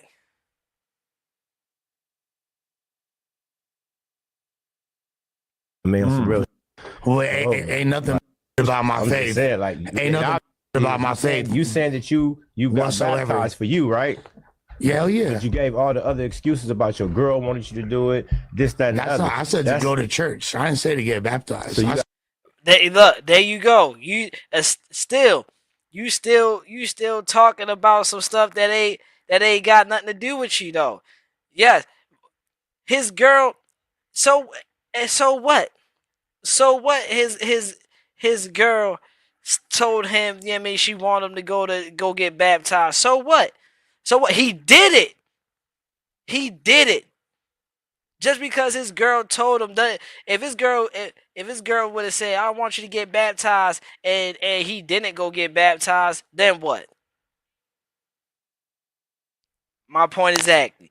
So with him getting baptized, at least he took the step. At least he took that initiative. It shows that he wants to be better. It shows that he actually took what she said serious.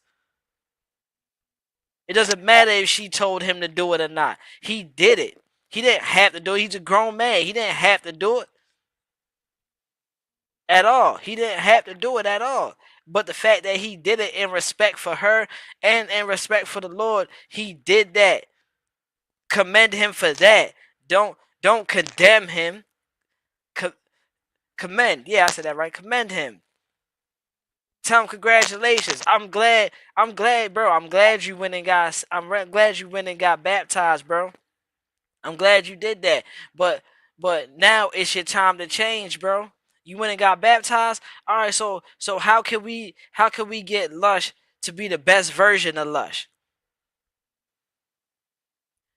How about oh, you got baptized? That's what's up, bro. I believe in the Lord too. How about me and you we sit down and we go over some stuff so that we can get you on the right track. You trying to treat religion like it's some type of gang banging politics. Man, don't shut your goofy self up, bruh. I don't like goofies. Flat out. Said to go to Baptized for church. you. I'm not baptized for me. Well, I'm just saying it ain't nothing to play with, bro. That's It's not. that's You saying it ain't nothing to play with. What's your resume though? You telling him it ain't nothing to play with? No, for real, genius. Oh dang, bro, I can't play around, bro. Oh dang. Oh dang, no, for real, Sherlock. We know it ain't nothing to play with. We know it ain't nothing to play with. But what's your resume? How you moving? When you got saved? When you get baptized? I wish you would say I got saved in jail. I'll slap your mouth straight. I wish you would say you got saved in jail. What's your resume like? Come on, man. You talking about ain't nothing to play with. Man, goofies, bruh. These boys is goofies. Yeah, check yourself. That's why I got. Thank you, Mo. Check yourself, bruh. Check yourself, bruh. You trying to check him? Check yourself. What's your resume on? How often you make it in the doors of them churches? How much you done gave back to people that you want to that don't have it, the less fortunate? How often you sit down, get on your knees and pray? How often you talk to the Lord? How many people you done pulled up on the side of the road and took them into church so they could get saved and get right with the Lord? How many seeds that you done sowed into people so that they can understand the power of Jesus? How many testimonies that you done gave out?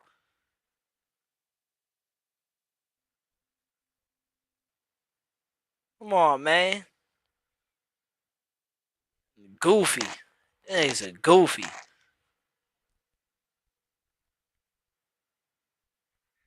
It's nothing to play with. And like the thing is, go ahead. I mean, okay, is you getting baptized a commitment to you trying to get your life together, or it's not?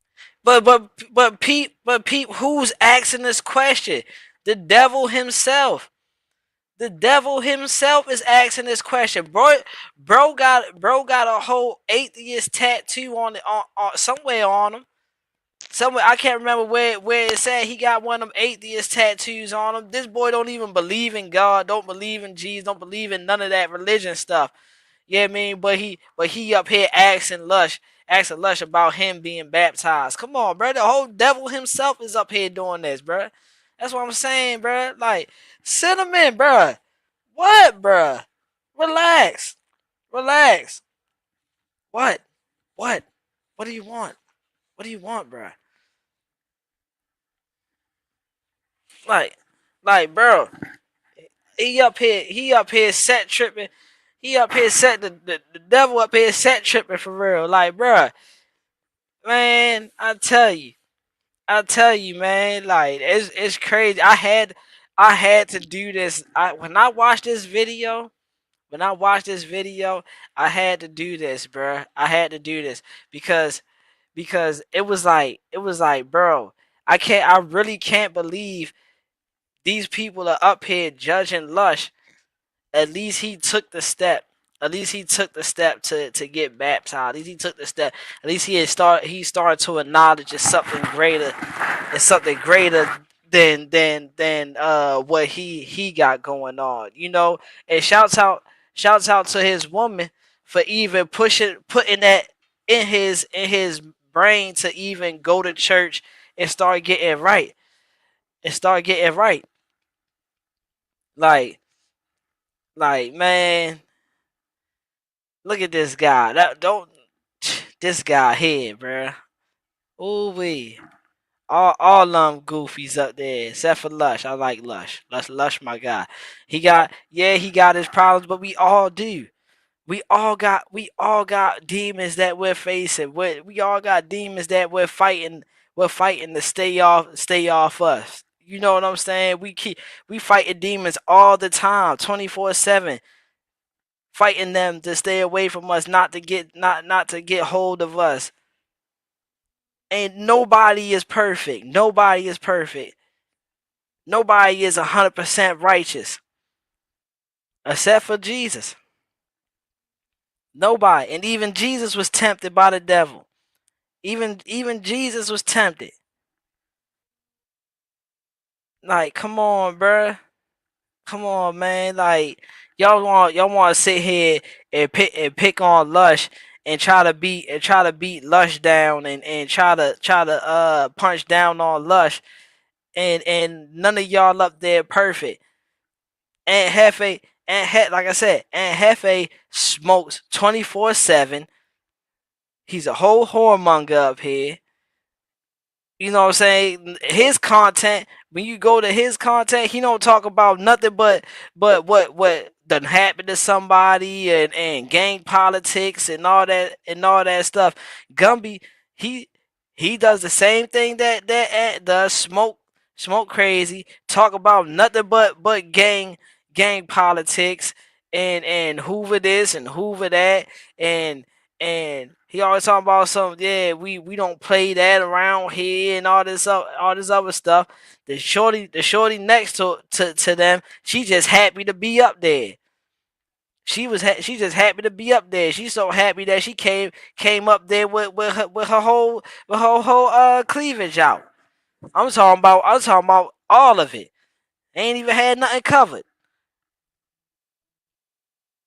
Like, man, miss me with that, bruh. Take the 2x4 out y'all eye before y'all want to go and talk about Lush and try to clean him up. Clean yourselves up first. That's what y'all do. This guy right here, he lets other men sleep with his wife. He lets other men sleep with his wife. We don't even need to say nothing more after that. That's all I had to say. If that ain't the filthiest of the filthies, then I don't know. I don't even know why he's talking religion. You let other people sleep with your wife, bruh. That's enough said right there. It tells you what kind of man you is.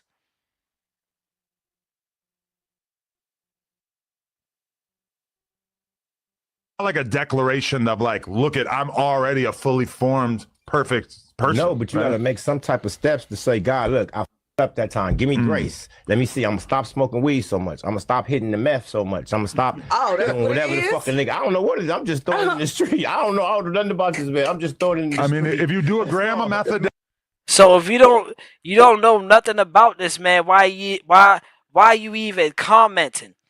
Why you even trying to convict him of anything? Why is you even saying anything towards him about cause religion ain't nothing to be played with. If you don't know what he's doing with himself.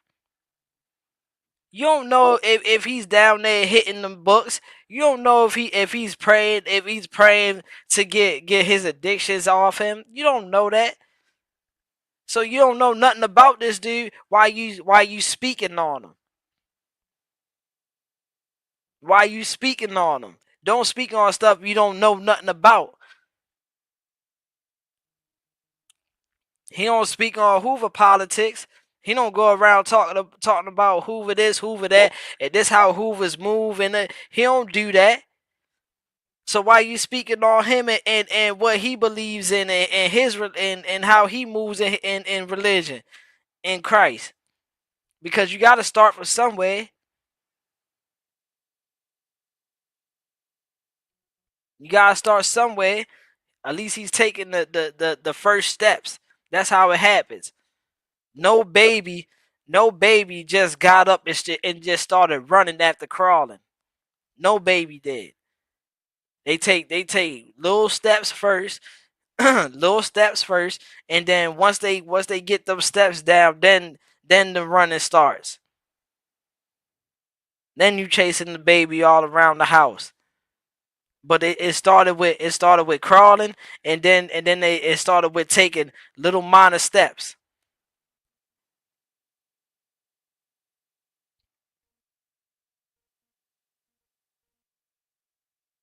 Man, these people, bruh. Don't speak on somebody if you don't know them, bruh. Flat out. He don't speak on y'all Hoover politics. Don't speak on how he started his life off in religion. Hey, maybe you do a gram of a week. You gotta stop messing around. I'm gonna get kicked out of here already. No, you're fine. I don't know you, bro. I'm just speaking out loud. Whenever you're supposed to turn your life over to God, or you turn over a new leaf, you have to stop certain things, and that's only for you to decide what you want to stop. So why haven't you stopped? If you knew, if you study religion and you know all this, why haven't you stopped banging Hoover? Why haven't you stopped smoking weed? Why you sitting around this atheist dude begging for him to give you a platform up there? Why you ain't using your platform to give the word out? Why you not trying to find nobody to help save? Why you not trying to help save him?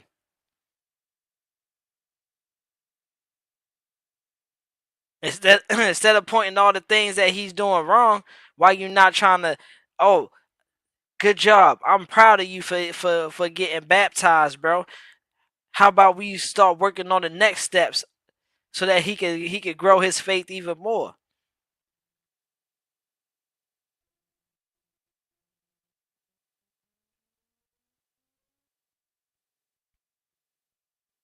Man, oh we,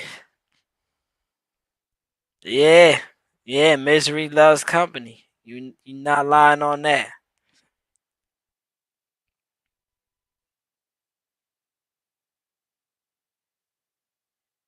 Y'all think Adam don't check him in? All right, so all right, get down. All right, so what y'all what y'all think about this? What y'all think about this? I know this is something different from what I usually do, but I couldn't watch this. I couldn't watch this and not speak on it because it. Oh man, oh man, it ruffled my feathers a lot. I'm not gonna cap. Just listening to all these people try to bash a person that's trying to do better. Is trying to make a change. You know this these people are bashing him and he's trying to make a change. You know, it's like Why? Why? Why Lush put itself through this? I don't know.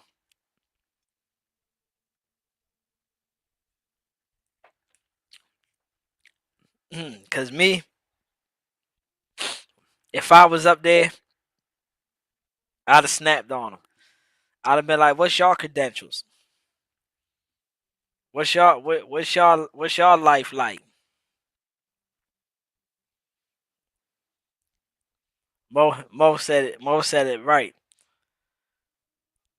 Spiritual, a spiritual warfare daily. You have a choice to make. Spirit or flesh. Every day you have that. You have the spirit or the flesh. Every day.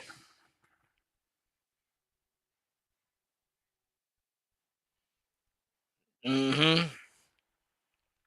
Satan knows it's easier in the beginning to yeah to rock to rock with it. Folks had to go down that narrow road and get their reward. Exactly. Exactly. And if you're not spiritually grounded, if you're not spiritually grounded and you're not 100% willing to make that change, you're gonna get derailed every time. Every time you're gonna get derailed.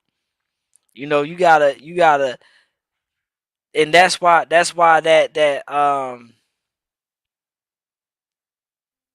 verse walk by faith and not by sight. Because if we see what's ahead of us, and we see, I'm gonna go through this and I'm gonna go through that, you're not gonna want to change. You're not gonna want to go down that path, because you're gonna see all the stuff ahead, before time, and then in your mind you're gonna start trying to make shortcuts. You're gonna start wanting to go around the long way. Oh, do I have to go down there? I see so much obstacles I gotta face. Is there another way I can go? But it's not. It's not.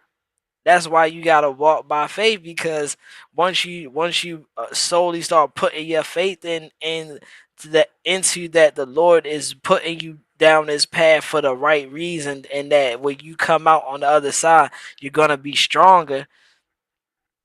You're gonna be able to help somebody else that goes down that path. Like, what are we really talking about, bruh? And man, bruh. Ah, man, bruh. I'm I'm glad. I'm glad Neem. Shouts out to Gangland Neem. I'm glad he did this video. You know, I'm glad he did this video, because now we get to see in 4K how people will try to derail you, and people will try to use, well, not people, the devil will try to use certain people to make you feel like, oh, you're not doing something right, when the whole time he's doing exactly what the Lord wants him, what the Lord needs him to do. Yes, is it, excuse me. Yes, did he fall short? Yes, we all do. We all fall short. No baby stood up and just started walking without falling. Even if they did take 4 or 5 steps on the first go, even if they did, they still fell down. They still had to fall down. They still had to fall down, so that they can understand, one, okay, I fell, but I can get back up. Let me try it again. Yes, I fell, but I'm gonna get back up and I'm gonna try this again. Maybe I'm not gonna go with 5 steps this time. Maybe I'll go 3 steps and hold position, and then take another 3 steps and hold position. So stop, bro. Stop. I'm gonna take you out in 1 second, bro. Leave me alone. Leave me alone for right now. So yeah.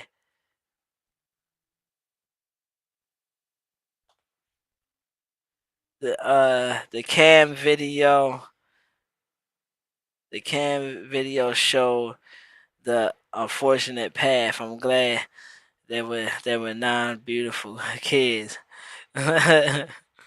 But how can he answer the children's question about life? I showed that video.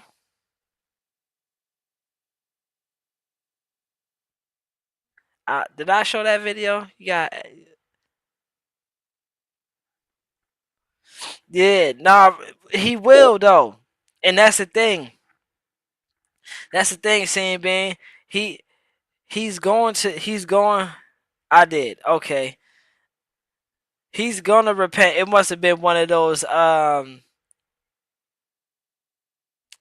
must have been one of those ones on Instagram. Then I think that's what you're probably talking about. When Tisdale was in there. I don't show so many videos. All right, I think it is. I think it's the one on. I think it's the one on Instagram.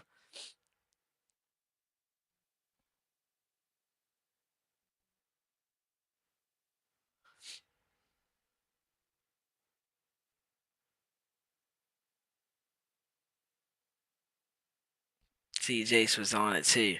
Okay, yeah, it had to been a one of them Instagram ones. But yeah, he's gonna end up repenting though. You know what's gonna happen? What's gonna happen is he's gonna come to a point where he does some self evaluation. He's gonna have an epiphany, and where he sees himself, he's not gonna like what he sees, and he's gonna end up repenting, because the one thing that I took from this was that his wife is making a change. His wife is making a change, and his wife is pushing them to make a change. And this is what Brother Bolo was talking about not Brother Bolo, Brother Ant.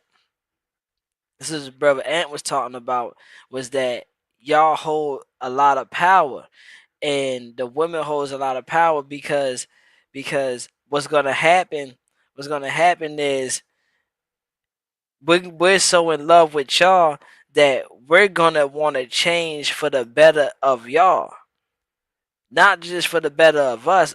The better of us is going to come as we start making that change, but it's going to change for the better of y'all first.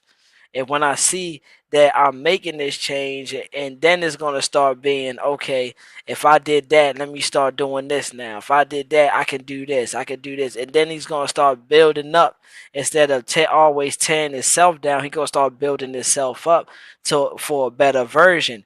And he's going to want to be a better version of himself first so that he can be a better version for her. And is gonna start with her pushing him in that right direction. Once he understands that he's being pushed in that right direction, he starts seeing like, okay, the Lord is here, and you start understanding that the Lord is there helping him, and that he always been there helping him. Then the change gonna really start coming. Then he gonna really repent, like, yeah, I am a sinner. And he acknowledges that. That's another good thing too. He acknowledges that yes, he sins. That's another thing. People don't acknowledge, and that's why these people feel like they can talk to him like that, because they don't even know that themselves are sinners. Premeditated sinners. Because the one dude say he knows about religion and all that good stuff, Well, that means if you know about religion and stuff that you're doing, you're premeditated. You're a premeditated sinner. You know you're sinning, but you're too caught up in what you want to do that you're not changing. You don't want to change because you like the fact that you're doing what you're doing. At least he acknowledges that, okay, I'm a sinner and I gotta get myself together. I don't know how I'm gonna do it, and I don't know which way to go, but my wife told me I should get baptized, so I'm gonna start there. That's the first place I'm gonna start. I'm gonna start there. That's why he need to be around like-minded people, because then the like-minded people will be able to tell him, okay, bro, you got baptized. Okay, cool. Let's start helping you um with your addiction problem. Let's start helping you. Why you feel so comfortable doing these type of drugs? Do you see yourself not doing these type of drugs? Okay, let's start getting some of this word in you. Have you read this? We should read this together. We should start going over this. I know a pastor, who was like you in a state similar to yours. Well, let's go talk to him. Let's sit down and have a conversation with him and see how he overcame what he had to go through. It's certain things that we can do to help people like Lush, but instead, they instead of them wanting to help him, they want to beat him down and tell him, "Oh, you're playing with the faith. You're playing with religion," as if that's gonna help him. That's just gonna make him stop doing what he doing. What I thought, what I was doing, what I thought was right, it ain't right. But the whole time, no, you're doing right. I don't like that. I don't like when people tell you you're doing wrong when you're actually doing right. The first thing he did right in his life was get baptized. That's probably the first thing he did right out of his whole life, because it shows that he wants to change. Man. Oh we. Oh we. The link. Let me put the link in here. If anybody want to come up before I get out of here, the link right here.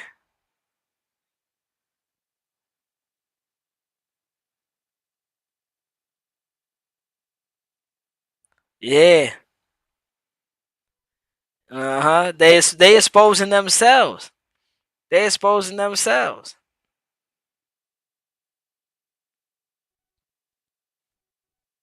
The link in the comments. Anybody wanna jump in? Shouts out to my sister Senior Bean. Shouts out to my sister Mo for coming in here. Shouts out to 84. Brandon Nesbitt that came in here, slid in here. Brother Bolo that came in, chopped it up for a quick second. Brother Von Erich that came in here, chopped it up for a quick second. 84. Did I say 84? If not 84, my brother that came in here. Only person I ain't see is my mama. My mama probably knocked out somewhere. She gonna yell at me when you went live and you ain't tell me. It's alright. She wasn't feeling too well. She said she had a headache, so I ain't gonna bother her. But yeah, the link is in here. Love you back. I appreciate it. Shouts out to Gangland Neem again.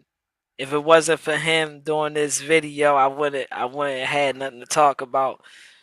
So yeah, shouts out to him for this video. You know, it was a good topic to talk about because people will derail you. They'll derail you from the mission that the Lord has for you. You know, and they don't know they being used by the devil. But the devil use anybody. Anybody he can get his hands on, he'll use them. What really, but the part that really got me was when he said you play with the religion and it should go upside your head. That's the part that really like got me because I was like, bro, tripping, bro out here saying anything. He out here saying anything.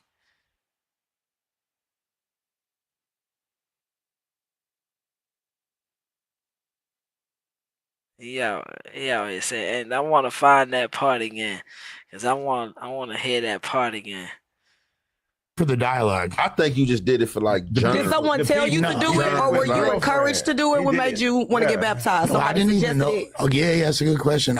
You had to take a bunch. I didn't know that you could just do it all. Like it seemed like you bullshit. Niggas should go upside your head. You know what I mean? Yeah. Well, ain't nothing. People do. You know what I'm saying? So when you talking about God with people who really believe in him, like it seemed like you bullshit. Niggas should go upside your head. You know what I mean? For real. Oh man, these people be bugged out, bruh. These people be bugged out, bruh. I tell you, bruh, these people be bugged out. Cinnamon, get over here and put it down. These people be bugged out. Oh man, oh man. A lot of unsaved people, exactly. A lot of unsaved people trying to give people advice. Oh snap! Mo Love's in the building. Hey, can you hear me? Yeah. So I had a question. Great show, by the way. Are Thank they saying that they are believers, or are they just criticizing what he did? They criticizing what he did. So the brother right here that we got on the screen, his name is Gumby, and he's a Hoover from California. He got locked up. While he was locked up, he studied different religions, and he says this. He studied different religions while he was in there. Mm-hmm. He got out. He went back to being the biggest Hoover and all that, bull crap. But no, none of these guys up here are like saved or anything like that, or even follow the Lord how Bolo and Von Bryant Scorch. They don't follow the Lord like that. Got it. So yeah, they basically up here criticizing Lush. Lush so the guy Lush, he's he's like real big into hip hop. And he has like a lot of bad addictions. Like he does a lot of heavy drugs, and he drinks a lot of stuff. Mm-hmm. And he's like a real humble. He's like a real humble guy, and he's like real nice, and people like take advantage of him and take advantage of his kindness, and they talk bad about him. They make fun of him and stuff like that. And he sits back and he takes it. He don't really say too much because he's not really a person that will go at you in that kind of way. Like it takes a lot for him to actually make him stand up for himself. Yeah. So so his girl took him, like, started telling him to go to church with with her family. That his wife started changing. His wife starting to do better and stuff like that, and she's trying to help him change, but he keep going backwards. He'll start changing and then he'll fall right back into the old way. He'll start Mhm. doing good and then he'll fall back into the old way. So somewhere along this time frame, she made him. She told him to get saved or get baptized, and that's what they was talking. That's what he was talking about. She had me get baptized. I went and got baptized. It wasn't just for her, but it was for me too. I felt that Okay. yeah. That was my question, because if Mm, I was trying to make sure that it wasn't something he did out of obligation to what she says, because when you get baptized, it's supposed to be because you've had like a personal encounter with the Lord, and He's led you to do so. hmm And yeah, and I believe that's what it was, because like you said, he's seen his brother. He seen his brother get baptized, and um he knows like what it did for his brother and stuff. Mm-hmm. So I honestly believe like he's coming to a point in his life that he's gonna have that epiphany, and it's gonna make him do a lot of soul searching. It's gonna make him Yeah, do a that's lot of good. self reflecting on his life, and nobody nobody just ups and be like, I want to get baptized. Mm-hmm. Just like I said, even if his wife told him he should get baptized, even if his wife told him that, he didn't have to agree to do that. That's true. You see what I'm saying? He didn't have to Mm-hmm. agree to do. He agreed to do that because something in him told him, you should. Yeah, maybe I should do that. Maybe I should get baptized. You see Yeah. what I'm saying? Mm-hmm. So, so with that initial step, just with that happening, for him taking that step and him getting baptized, that's that's the beginning. That's the Mm-hmm. beginning, because even though we get saved, we go to church and we get saved, we still fall short. Right, that's true. And I think another, I would say maybe a more wise thing to do is, because you said that he still struggles with different things like different substances. Mm-hmm. Maybe keep certain things to yourself until you overcome, because we're already judged, right? And then it seems Mm-hmm. like the people who are unbelievers go out of their way to make a mockery of the people who are trying. So sometimes we can set ourselves up for failure, because, like you said, that's a beautiful thing and that's to be celebrated. But when Yeah. you are amongst people who are waiting to go against people who believe in Christ, they are looking for the sometimes the smallest entryway Mm-hmm. to poke fun, or like, it's just, I guess, leaving yourself exposed when you're around people who are not really your brothers and sisters in Christ. They're not Facts. there to encourage him. So sometimes, and it's a and if God led him to speak that, God is going to see him through the criticism that he has to face. But I do think that sometimes we can help ourselves by waiting until that is like a huge testimony when you overcome, Yeah. because everybody won't understand, everybody won't be in your corner during the process. Like, and I spoke about this a few months ago. Sometimes when we've overcame something, we forget that once upon a time that was me in that situation, or that was Mm-hmm. you trying to overcome something. We haven't always been where we are, and we still have a long way to go. So as you said, we have to walk in humility, and Mm-hmm. also be careful when we are, because when he's a public figure, I guess, really known, um, we have to be mindful that people are always watching us, you know? Yeah. And then that gives them a reason to say, oh, well, they're not that serious.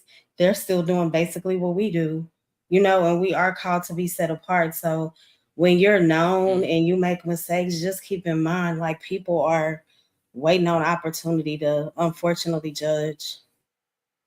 Yeah. No, that's 100% right. That's Mm-hmm. 100% right. And I like how you said that, you know, like people they look for the littlest things. They look Mm-hmm. for the littlest things because that's exactly what they do.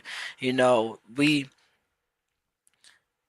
and I like that verse when it says we are ambassadors of Christ. You Oh know, yeah. Mm-hmm. because when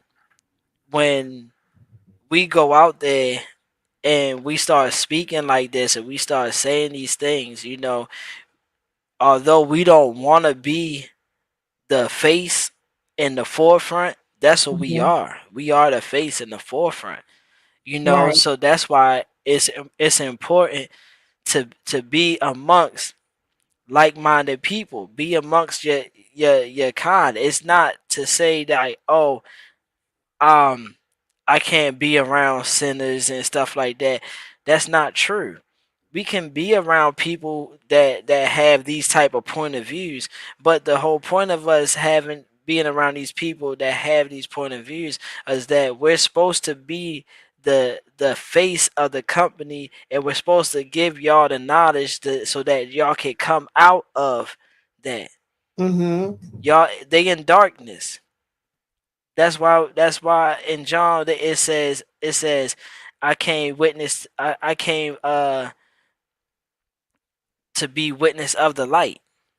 That's what we supposed to Right. do. We're light bearers. We come to witness the light and to help people that's in these dark times, like Lush, in these dark times find their way back to the light.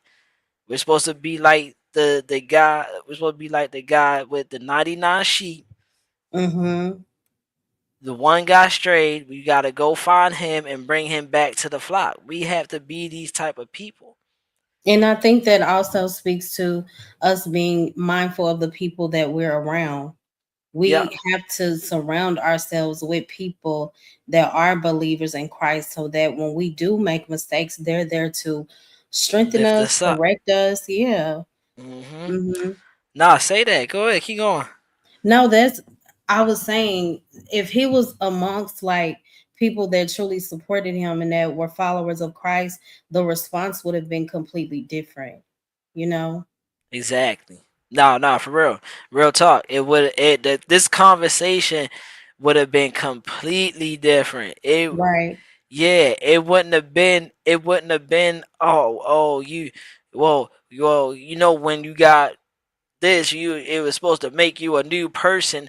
It nowhere in there says that you're supposed to become just a brand new person. Yes, it Hmm. symbolizes that when you get dunked underwater, the old stuff dies and then you come out a new person. Yes, it Hmm. symbolizes that, but that's all it does. It symbolizes that you still have to walk that path. Exactly. It's like basically, Lord, I surrender my life to you. Now when I make a mistake, I'm going to be mindful of you. I'm going to ask for forgiveness, and the more that I incline my ear to you, the mistakes will become more less. Not to Mm-hmm. say that we'll ever obtain perfection, but we do see progress and transformation when we are in Christ. Facts. Facts. Exactly. That's why when the dude at Hefe, he said, "Oh, you know that's like your rebirth," and I'm like, "Well, no, not necessarily. That's not necessarily your rebirth because your rebirth comes from when you give your life to the Lord. Right. That's when your rebirth comes. That's when you become reborn, a new creation. Is when you give Hmm. yourself to the Lord. That's why I um when John the Baptist was doing his baptizing people, he was telling them like, look, I baptize in water, but the Lord baptized you in the Holy Spirit. It's two Yeah. different things. Mm-hmm. It's completely two. What I'm doing is washing away your sins and getting you ready, so when you go to the Lord, that you can be baptized in the Holy Spirit, and now you can walk with the Lord. Right. Two different things. It's two different. That's why I had a problem with what he said. Is because if you're not, that's why I keep saying, like, bro, what's your track record? Mm-hmm. What's your story? What's your life like? Because if you haven't did any of these things and you don't know about these things, don't speak on it. Right. Don't speak on it, because you can't give information to him. Mm-hmm. Are you And going? then Go ahead. being baptized, when you give your life to the Lord, of course, that's when Satan is gonna try even more, even harder to trap you Mm-hmm. and to tempt you. So, and that's the importance of Ephesians. I talk about it all the time, putting on the whole armor, so Exactly. that we may be strong in the Lord and in the power of his might. Keyword his. And so many times we try to be strong in our own might, and we can only go so far within our own strength. So it's just so important to um stay rooted, stay anchored in prayer and in the word, because he gets really strategic with his schemes. Yeah. I like how you just said that, because if you notice what you just said, it leads you all the way back to Proverbs. Mm-hmm. It leads you back to Proverbs chapter 3, verses 5. Don't be wise in your own eyes. Get Right, trust in the Lord with all your heart. And he right. shall direct your path. You know what I'm saying? And take you right back. What you just said, it just clicked, and it take you right back to that. And in the part like you said, acknowledge the Lord, lean not to thine own understanding. Mm-hmm. Acknowledge him in all of our ways. How many times do we really acknowledge him in all of our ways? Let's Exactly. be honest. I have to be honest. No, sometimes I slip. Sometimes my love gets in the way. And Mm-hmm. that's why we go astray, because it says if we acknowledge him and we lean not to our own understanding, he will direct our paths. But Mm-hmm. sometimes we lean to our own understanding and we direct our paths and we Exactly. mess things up. Mm-hmm. Exactly. You're 100%. You're 100% on that. And I'll be lying. I'll be a hypocrite and lying to myself, and say that I don't do the same thing. Mm-hmm. You know what I'm saying? I'll be a hypocrite and like, oh no, I always go, like, no, I don't always go. Sometimes Yeah. I feel like, oh well, I got it. But at the same time, it's like, okay, you got it to a certain extent. But if Mm-hmm. you want it done right, you gonna go to him. You gonna go to the Lord. You gonna put it in the Lord's hand. Let the Lord handle everything. You know, Right. and that's why we gotta always remember. We gotta say that to ourselves. Mm-hmm. That's why I said, like we fight demons every day, all day. Right. Is no time in our life that we're not gonna be face to face with a demon. We're gonna whether it's a demon that tempts you, or whether it's something that just gets in your way. We're gonna Mm-hmm. we're gonna face them. And like you said, it's important to be like Ephesians and have our armor on. It's important to meditate in the word, so that when we come across this stuff, we know how to battle temptation. we Yes. we know how to battle. We know how to protect ourselves when we're being poked and picked at, and Mm-hmm. stuff thrown at us. Yeah. And so much of this is um so I guess a huge part of how we are distracted it starts mentally. Mm-hmm. That's why we're told to put on the helmet of salvation. That's spiritual protection for our minds. Everything starts with a thought. So if we could just Facts. gain control of our thoughts, and we can only do that through application of the word and prayer, and being watchful, like the word tells us, watch, fight, and pray. We cannot have one without the other. We need them Exactly. all because the devil does not play fair. Nope. At all. At all. And like same man said, we definitely be our own distractions. We do. Right. That's so We true. yeah. That's 100% facts. Because we see that it's a play, but because we have a ego and pride, we will notice that it's a play, but we'll be like, oh, I can navigate through this. I Yeah, it's see not what's that good. serious. Yeah, it's not that serious, but then that's the snowball effect Mm-hmm. because it starts off a minor thing, but then it starts gradually building up and building up and building up, and then it's beyond our control, and now we Mm-hmm. like, oh Lord, yeah, I kind of messed up. And that's why I mentioned like strategic. Hmm. He can be very patient. He will take his time. Sometimes he'll do, like you said, sift you little by little. Hmm. Years have passed by. We've given so much time to him. Like he's patient. He'll do whatever it takes to snatch a soul. Yeah, yeah, and like that's why I always, and you gonna hear me say this a lot. That's why I always say, like, let's not forget that even though y'all like to say, oh, excuse me, y'all like to say, the Lord knows my heart, the Lord knows me, and the Lord is with me, and all these cliches, Mm-hmm. the devil does too.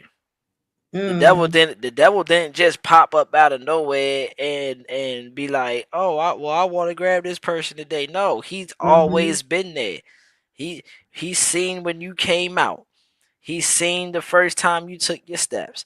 He's seen what you started liking growing up. He's seen what was tempting to you. He's seen what made you cry. He's seen what makes you happy. He's seen everything about your whole life the same way the Lord has. So he knows your temptations. He knows what catches your eye. He knows what makes you cry, what makes you happy. Mm-hmm. He knows all these things. So the fact that you don't think that he will put little things out there to catch you and catch your attention and stuff like that. Mm-hmm. Come on now. And He you will know use what? all He that. does. Yeah, he sees all, but he does. However, he only has power when we give in Mm-hmm. to him, and Yep. with God, he has power all the time, and even when we see through the book of Job that he is only allowed what God allows. That's the Mm-hmm. only thing. Like God has to grant that permission, you know. Yeah. Yep. No, you 100% on that. You 100%. I was thinking about something. I read seeing Ben's message. I was thinking about something, and it Hmm. kind of slipped my mind. It's gonna come back to me. I know it is. But I was thinking about something. Oh, I know my fault. I know it was. And you know what's funny? Cause I heard Bolo speak on the I heard Bolo speak on Eve when she was talking to the devil, right? Hmm. Now, I want you to think about this, right? Hmm. Did the devil really deceive her? Mm,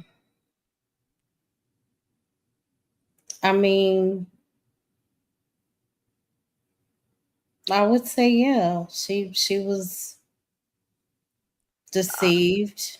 Um and then she was able to carry that to Adam, and that's when it became a big sin.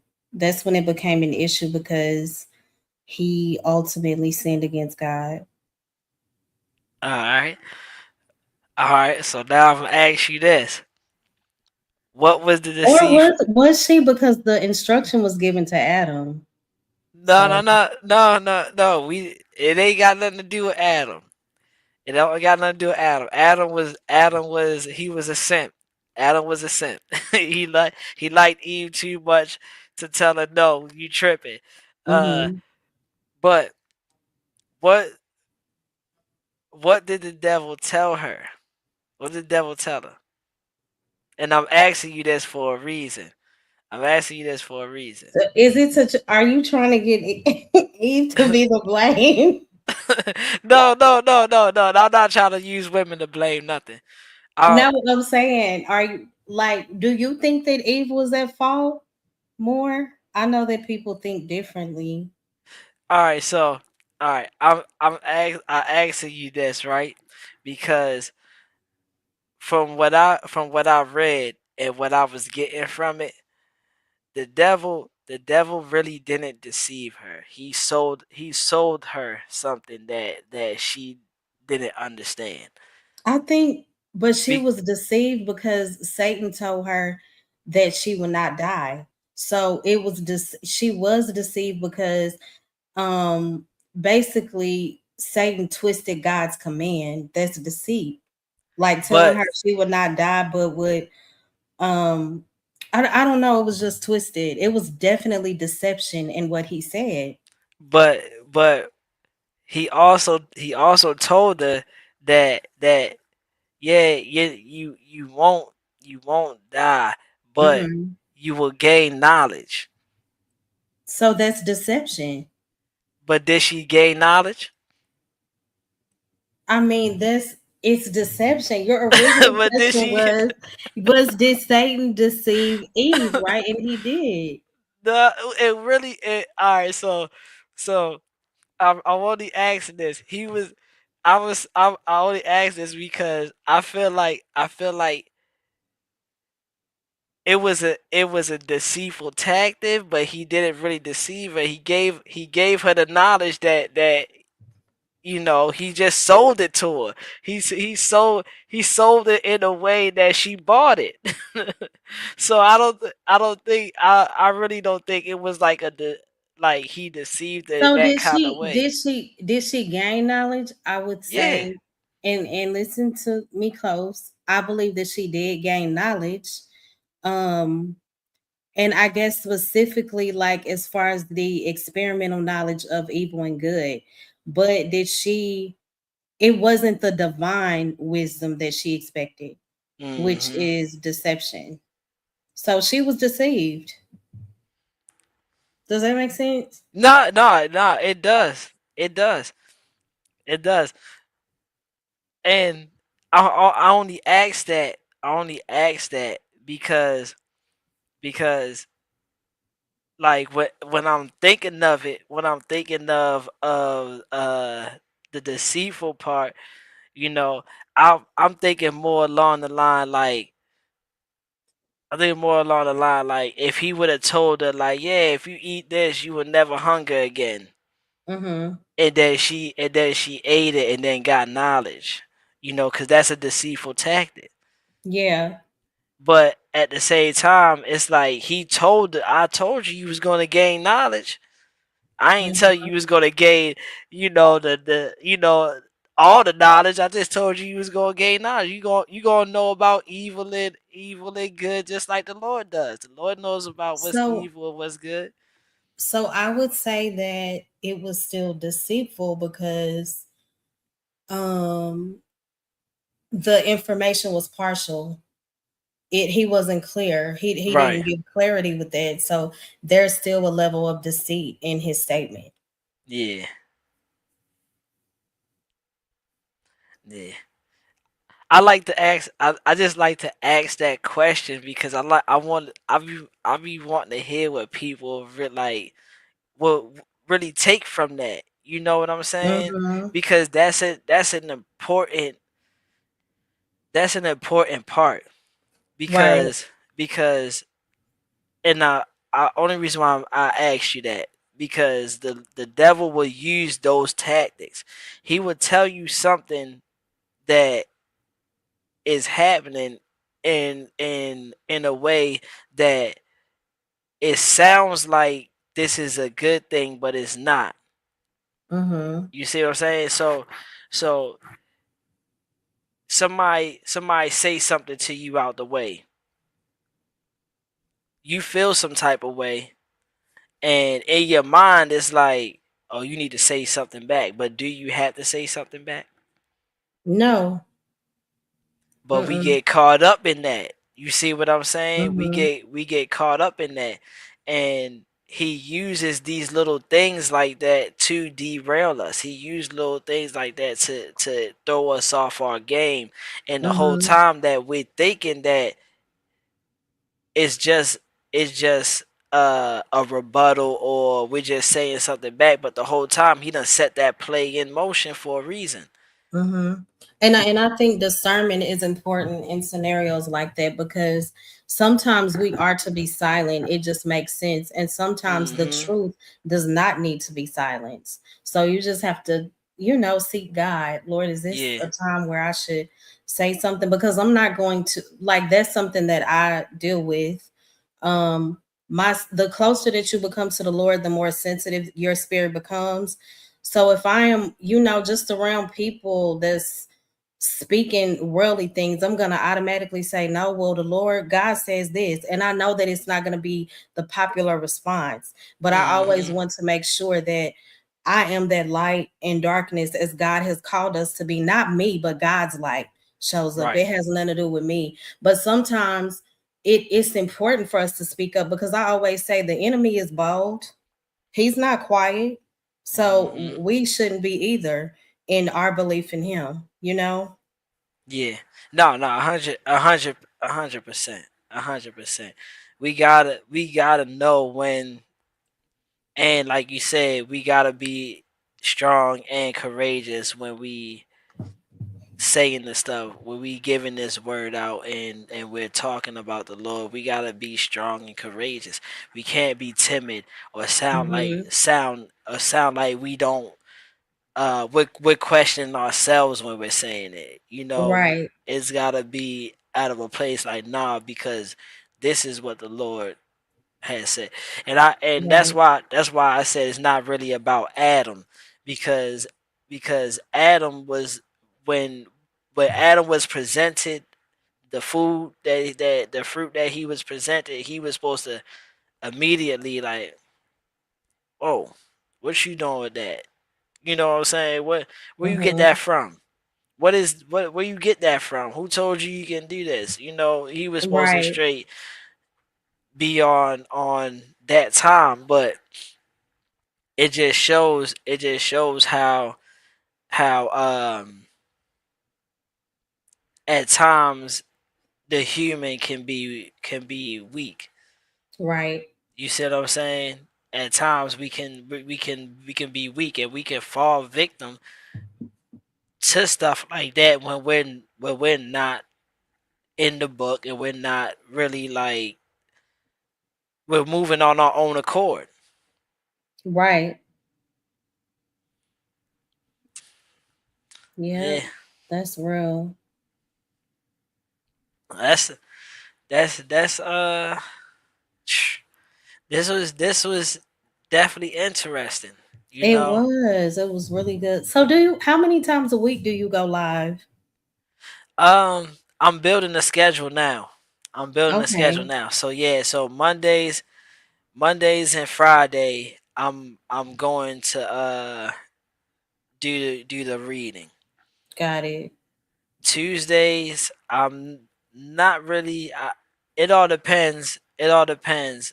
Like Tuesdays is kind of like a a give or take thing, because Hmm. I got Bible study on Tuesday, and then it's Tuesday night prayers.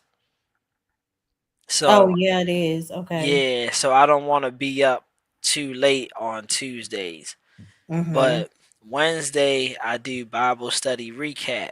So everything that we covered in Bible study on Tuesday, I bring that to Wednesday and we go over it.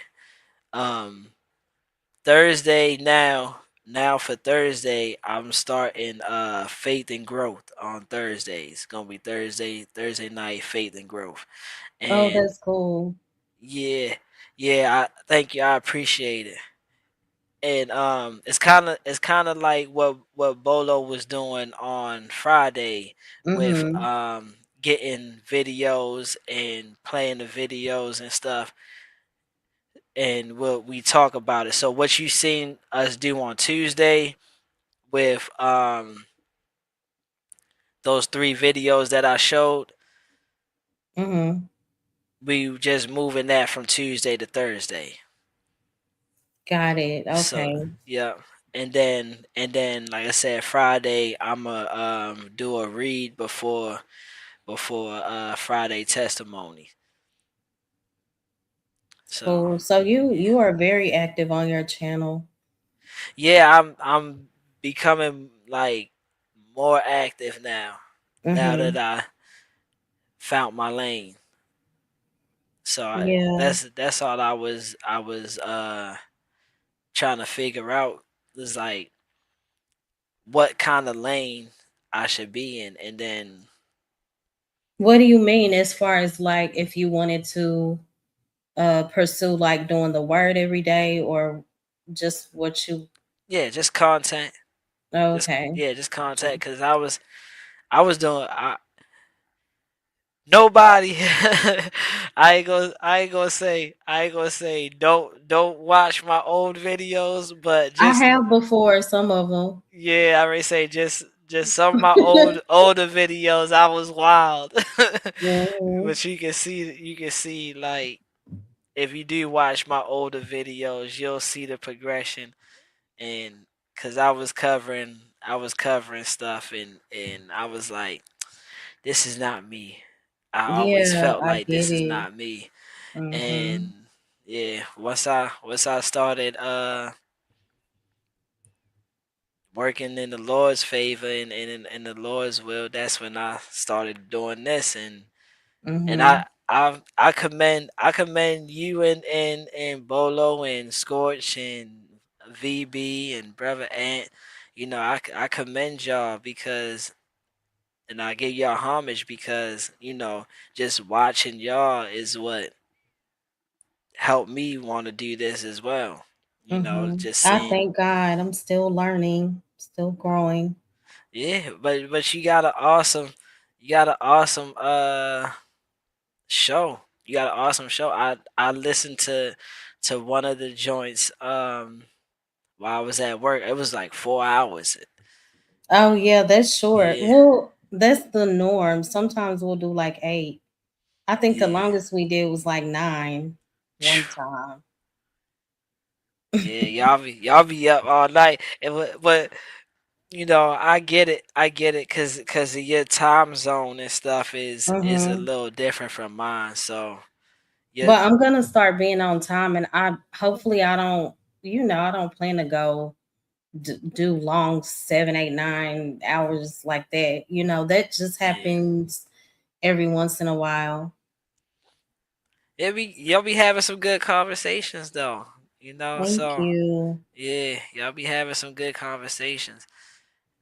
And that's how I want, like, I'm building this platform to be like, something that you can always come back and rewatch and listen to, cuz I go through my videos all the time and rewatch them. I be at I work do listening to sometimes myself. too. Hmm. Because one, I feel like if I hear myself and I listen to what I'm saying, it helps Hmm. me get better. Right. You Yeah, I know, agree. Yeah, how's I can cause I can critique myself like I could have said this way or I could have That's what I do. presented it this way, you know. So Mm-hmm. y'all see this version now, but it took a long time to get comfortable enough to be like this Mm-hmm. because I was, anxiety issues and I get it. depression and Mm-hmm. like too much stuff was going on in my mental that I was like super standoffish. So I get now it. Do you just feel like you've like a lot of that has passed? Have you yeah, healed, or is it yeah. still a process? Yeah, it's all of it. It's in the process, because at Mm-hmm. times I'm still standoffish. Like at times I'll come right here and I'll sit here and I'll have everything pulled up and I'll just be looking at myself like, Mm-hmm. all right, you gonna hit the button anytime? I thought I was the only one. I do that when it's time for me to go live. I'm like, oh, okay, hold on. And then I wait again and I get nervous, Yeah, And then I have to yeah, push through. I'm like, oh, okay, Lord, this is for exactly. you. Let me press live. Exactly. And that's how I be. That's how I be. Because you know that's that's one of the reasons. That's one of the reasons why I asked you that question. Um, do you think the devil deceived Eve? Because Mhm. because when we do that and we sitting right here, we get those thoughts in our head, you Mhm. know, and that's the devil. That's the devil working. He's like, nah, don't go live. Right, that's Don't true. get on there and do that because he knows that what you're ready to say is everything praising the Lord. So Right. he And don't I want I that. have those moments where that's true, it's the enemy. Nobody wants to hear this. This is Hmm. peaceful. This is leading people to Christ. Nobody's going to tune in. And those have been some of my best shows. Those be the The best ones where lives. I feel like discouraged, I guess, when it comes to me going live and Hmm. God really shows up. I'm like, okay, this is why the enemy was fighting me so much. Hmm. Exactly. That's exactly what it is. Yep. Like a lot of the lives, a lot like I done had lives that I did, Mm-hmm. and I felt like I was off game and I was just like, let me hurry up and cut it short. But then when I'm thinking like that, somebody come into the chat be like, bro, this was a good topic. This was a good Yep. live. And they be Mm-hmm. like, okay, all right, yeah, so I know what it is, you know? Right. And God will always send somebody to encourage Hmm. to make sure, because I pray like, Lord, help me to not miss you in Right. today. Like whatever you want me to get out of today, help me to be mindful of it. And he'll always send somebody to let you know that you are on the right path, that he sees you, he got you. Facts. Yeah. Definitely, definitely. And I like those. I like your shorts. Oh, thank Your you. shorts that you do, and because like just giving that little encouragement, and it's not even that long, but Right. for somebody who might just be scrolling through and then they see Mm-hmm. that and hear that encouraging word, you never know really how far that's gonna go for people. That helps out so much, especially That's when true. people Yeah. like are feeling something towards themselves or Mm-hmm. um just feeling like what is it that I'm here for? Right. Just to hear something like that on the humble is just reassurance. Mm-hmm.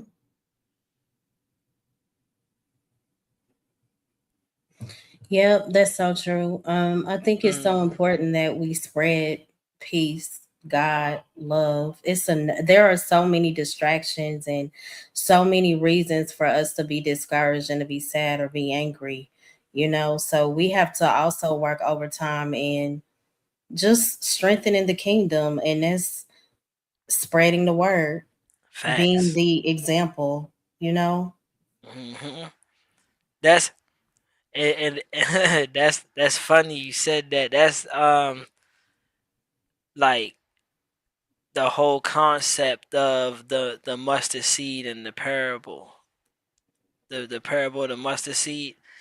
That's Mhm. that's mostly what that is about.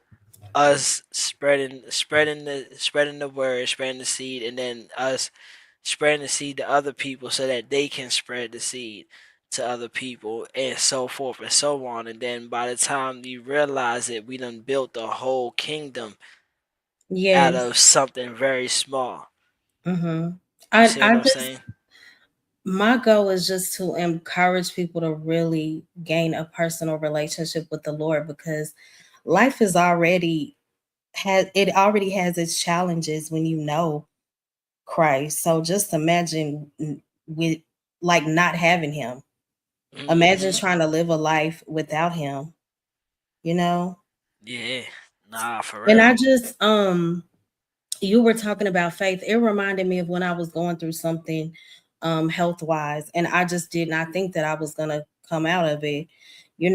And my faith was so small, and I would only share these things with my mom, and my mom was like, you have to remember, like, the Lord is saying faith the size of a mustard seed. You gotta believe. This is hmm just part of character building, because it's going to strengthen your relationship with God, because you are going to come out. 2 weeks later, this lady walked up to my mom and she had a Ziploc bag. And my mom was like, "What is this?" And she was like, "This is a mustard seed." And when I saw how little it was, my God, I got chills, and I just started crying, and I just started thanking God. I was like, "Lord, you are so great. And this is what you require of us." When I That's saw how it. small it was, that just gave me hope. Yeah. Yeah. I trust me. Trust me. I understand completely. Mm-hmm. I understand completely because hold on one second. Okay. That's that's why I always like talk about my my middle child getting baptized, Mm-hmm. because just watching that helped me gain faith, Right. because she did it on her own. Like nobody told her to do that. She didn't come to come to me and was like I was Mm-hmm. thinking about doing. She did that on her own. That was all the Lord using her, because and I understand now, because Mm-hmm. like I have a real soft spot for that one. He used that one to show me like, look, To bring you closer. yeah, It's look, bro. amazing that you say that, because I'm the middle baby.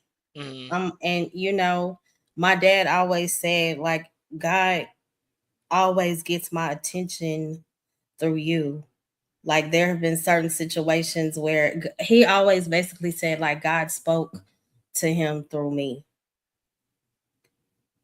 since I was a baby, since I was really hmm little. Yeah, that middle child, man. That's why I call him my love child.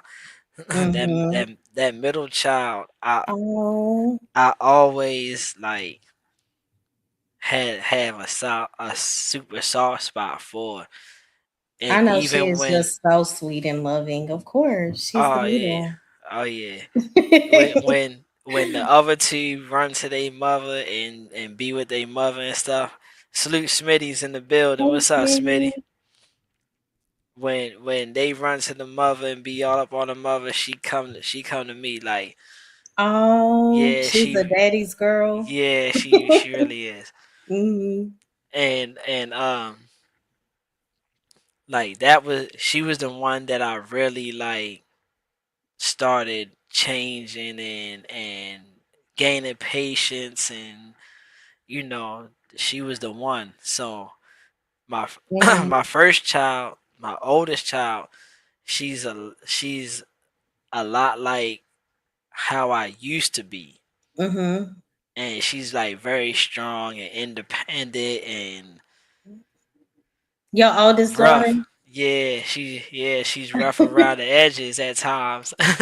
This is so funny. Why does this remind me of me and my sister? Like the way my dad describes me and my sister. It's funny. So yeah. And then I got my baby boy and he's awesome. Is he a mama's boy? He's both. Okay. Yeah, for he's both. He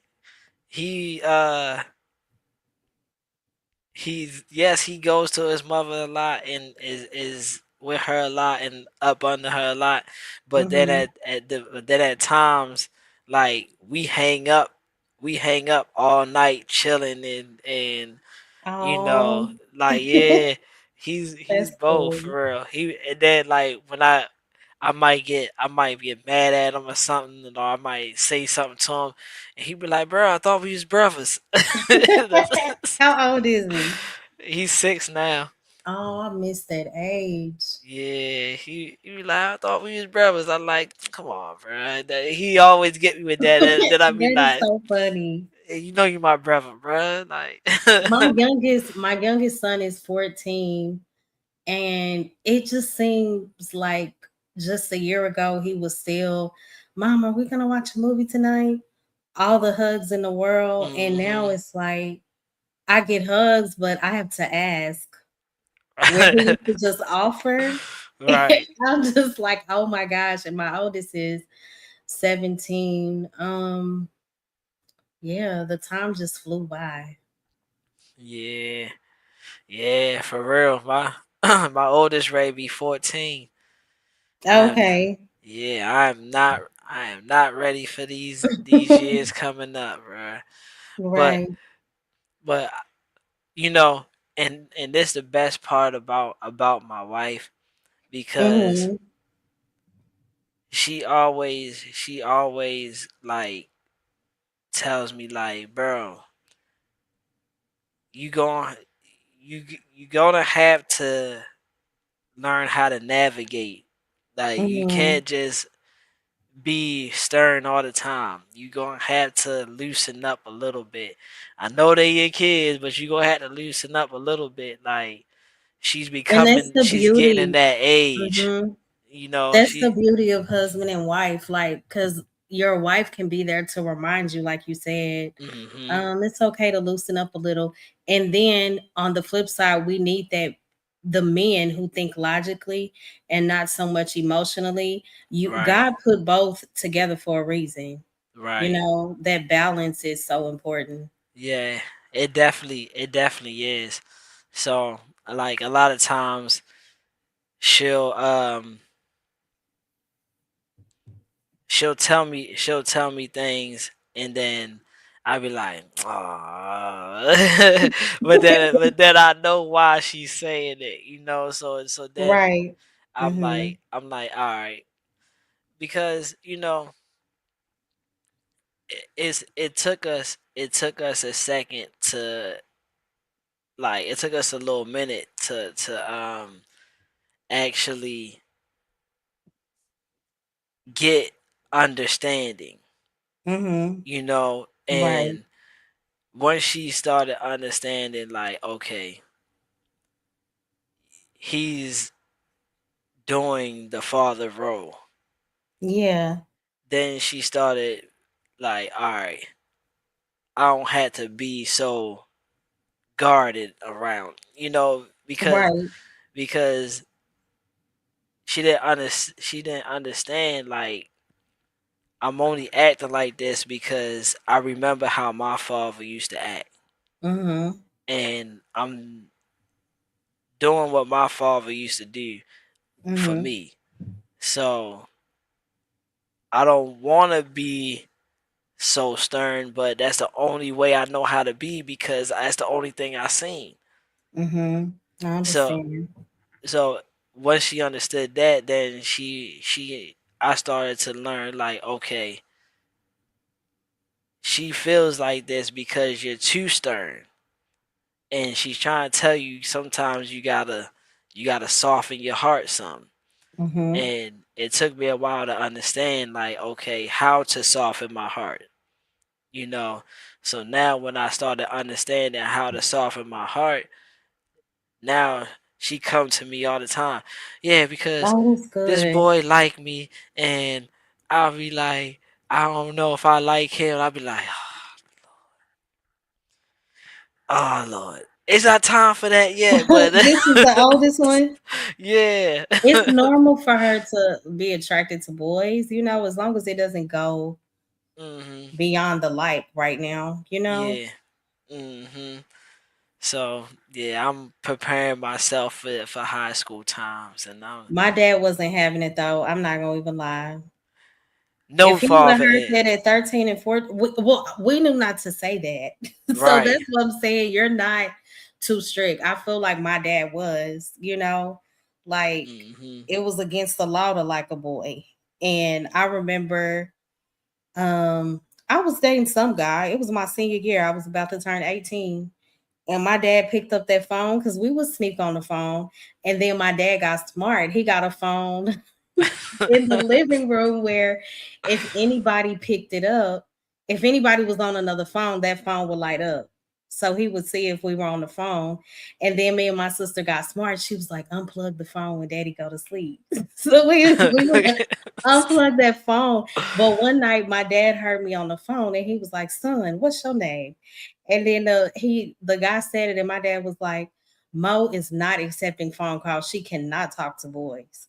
Do you know how embarrassing it was? And I was about to turn 18 the next week.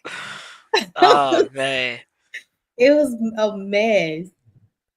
I Yeah. believe that would have been me if that would have been me if my wife wasn't in Hmm. my head. That definitely would have been me. I don't be playing either. And I my be mom did not help. Like, oh my gosh, she would say the same thing. that's the that's the best part though. But no, see the thing though, uh, and what makes it hard for relationships is that the husband and the wife don't come to a mutual understanding. Mm. And that's what me and my wife had to do. We had to have Hmm. come to a mutual understanding. We had to come to being on the same page. Because when we're Yes. working on two different pages, then if I just want to raise my child like this, and you want to raise your child like this, we're never gonna come to an understanding. So That's true. we had to merge. We had to merge our how we want to raise our kids together. We had to merge that together. Okay, That's a blessing. yeah, I want to raise them like this, but I want to raise them like this. Okay, cool. Well, let's come to a middle ground to where as though we're Hmm. not stepping on each other's toes, and they're not Right. using one parent against the other parent. Hmm. Because kids will definitely do that. Oh my gosh, will they do it? They would definitely do Yes, they that. will. So yeah, we had to one mature. We had to Yeah, one mature, and then come to a mutual understanding on where we are going to go with the kids and stuff like that. So now we really don't really bump heads, you know, that's too much. good. So I be like, get your kids. That is too funny. Like, yeah, But that's a they a blessing that y'all blessing. figured it Yeah, out, that y'all yeah, were able to understand, hear each other out, and come yeah, to an agreement. yeah. It take time, and that's what everything. Everything Hmm. takes time. It's nothing just comes automatic. It takes time on how And you gonna work. do. Yeah, Yes, consistency and all that plays that a is part. key. Yeah, Consistency, work. time, Exactly. Mm-hmm. understanding, consistency being huge though. Things Yes. won't change if you don't continue to work at them. Yes. Yes. And that's the best part. That's the best part of the Lord. You know, Mm-hmm. because it's the same thing. It's the same thing. Time, consistency, having patience, having understanding, you know, Mm-hmm. putting everything into that, like Right. that's what it's about. Yep. That's life. Anything that we desire to be better at or that we want to see progress in, we have to work. We have to show consistency through that thing. Yeah, nah, for real. I Yes, Sing man, Bing, I say agree. Ben, yeah, definitely.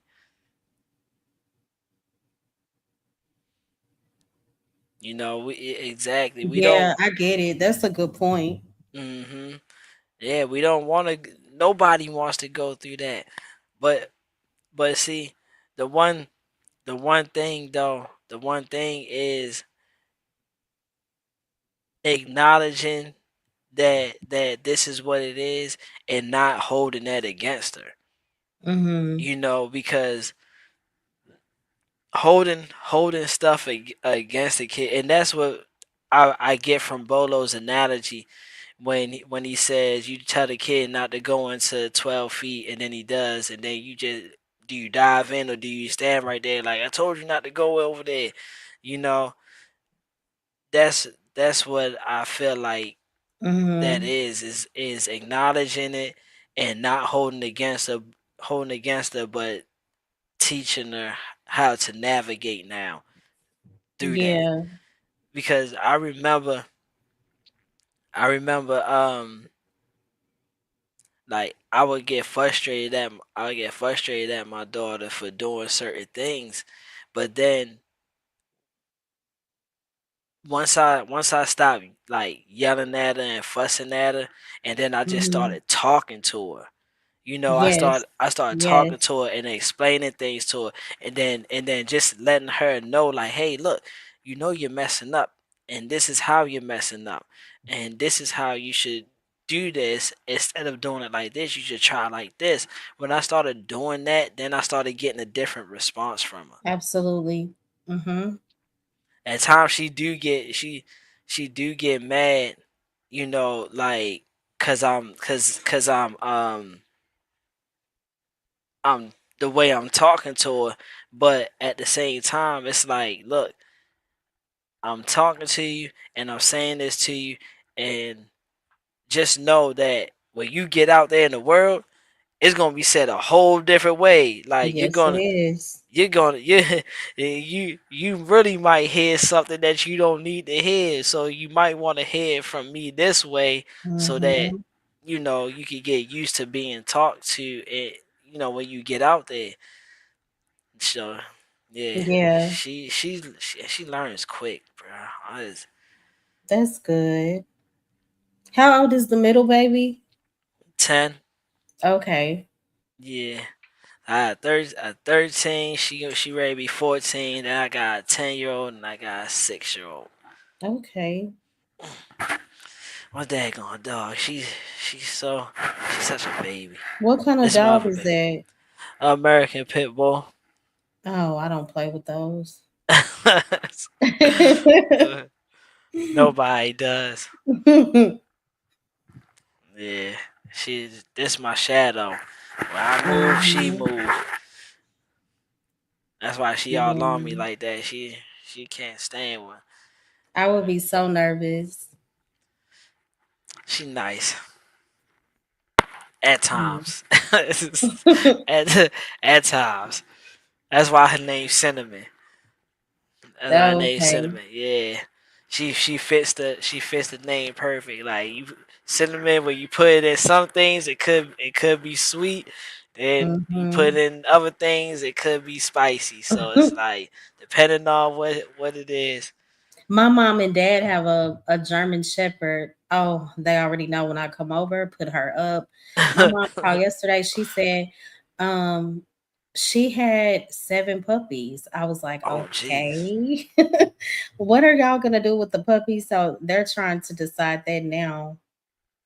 I'm like 7. Wow. Are they 100% German Shepherd? I don't think so. Okay, all right. I already Yeah, say if they 100% German Shepherd, they gonna fly off the market. yeah. I don't Yeah. think that they're 100%. Oh, okay, Yeah. okay. But would they still sell, you think? Yeah, depends on what they mix with. Okay. Yeah, I have to because a find lot of out. people like German Shepherds, and as long as it's not like no wild breed, like as long as it is something that matches She's the. very hyper, or maybe because I'm just nervous, but she does really well with everybody. Like my mom, my dad, my siblings. And Mm, what's so crazy is I have 2 twin nephews that are 3, and they run out there with her, no fear at all. And here I am, like, no, I'm not coming in the gate until y'all basically put her on a leash. right. It's okay, but you gotta build a relationship because dogs are good companions. Cinnamon, cinnamon. No, she not jealous. She don't get jealous. She, That's but funny. but she does like when the kids. She acts just like the kids. So when the kids come and jump on me and stuff like that, she does the same thing. Okay. Yeah, she does the same thing. She runs and jumps on me and sit next to me and stuff like that. I can't go to the bathroom without this dog. I told y'all that on the live. I can't go to the bathroom without her. Like she could be dead How asleep. old is she? The 1st of February she'll be a year old. Okay. Got it. Yeah. Yeah, as soon as I get up, she can be dead asleep. As soon as I get up and move, she jumping up, following me wherever I go at. That's funny. As long as I'm sitting down, chilling somewhere, she'll find a comfortable spot and she'll sit there, lay there. That's But good. How are the yeah, kids with her? How's your wife with her? Are they like, is she really affectionate with them too? yeah, she treats my wife. Hush. She treats my wife like me. Hush. Oh, You so got y'all on both have me. her spoiled. Yeah. She treats my wife like me. She plays rough with my oldest child because my oldest daughter always want to fight with her. Mm-hmm. She don't really play rough with my son. She more like laid back with my son. Okay. And then the middle child, she's just like you. She be like, get out my room, go somewhere, leave me alone. So, Funny. she be kicking out. It'd be funny, but Sing yeah. Bean said they'll be the best babysitter ever. Oh yeah, definitely, Mm-hmm. definitely. I definitely appreciate you coming up. I'm ready to wrap this up. All right. Well, And I'm gonna drop down. Thank you so much for having me. Thank you for all doing right, the no, weekly Bible studies. no, already. Shoot, I appreciate you coming up, kicking it, and definitely giving your opinions on the video we seen because just hearing it from one person is like, oh, you tripping. But when two Mm-hmm. people get up there and they're saying the same thing from two different points of views, it just shows like look, this ain't nothing like we just making up. No, this is what it is. Right. Mm-hmm. And then like you see how they was using the Lord and like bro, y'all Right. using the Lord the wrong way. Like then you coming at somebody else. Like come on, bro. Yeah, it was just way off. It was way off. But yeah, I definitely Thank appreciate you you so jumping much. in. All right, I'm gonna No drop problem. down now. All right. All right. Shouts out everybody that came in. I gotta hurry up and take this dog. That's probably why she keep jumping on my lap. She probably gotta go outside too. So I appreciate everybody who came in. Same being, you already know I appreciate you. Shouts out Smitty for coming in. Soap, Von Eric, Brandon, Bolo. Shouts out to Bolo for kicking it with me. Shouts out to Mo Love for jumping up here, giving her point of view and kicking it with me. I didn't even realize we was going in 3 hours. But shouts out to everybody. I definitely appreciate it. The scripture for tonight. Matthew chapter 7, verse 1 through 5. Judge not that you be judge not that you be not judged. For with what judgment you judge, you will be judged, and with the measure you use, it will be measured back to you. And why do you look at a speck in your brother's eye, but do not consider the plank in your own? Or how can you say to your brother, let me remove the speck from your eye, and look a plank is in your eye? Hypocrite. First remove the plank from your own eye, and then you will see clearly to remove the speck from your brother's eye. That's the word for the night. I appreciate y'all. Love everybody. Y'all have a nice night.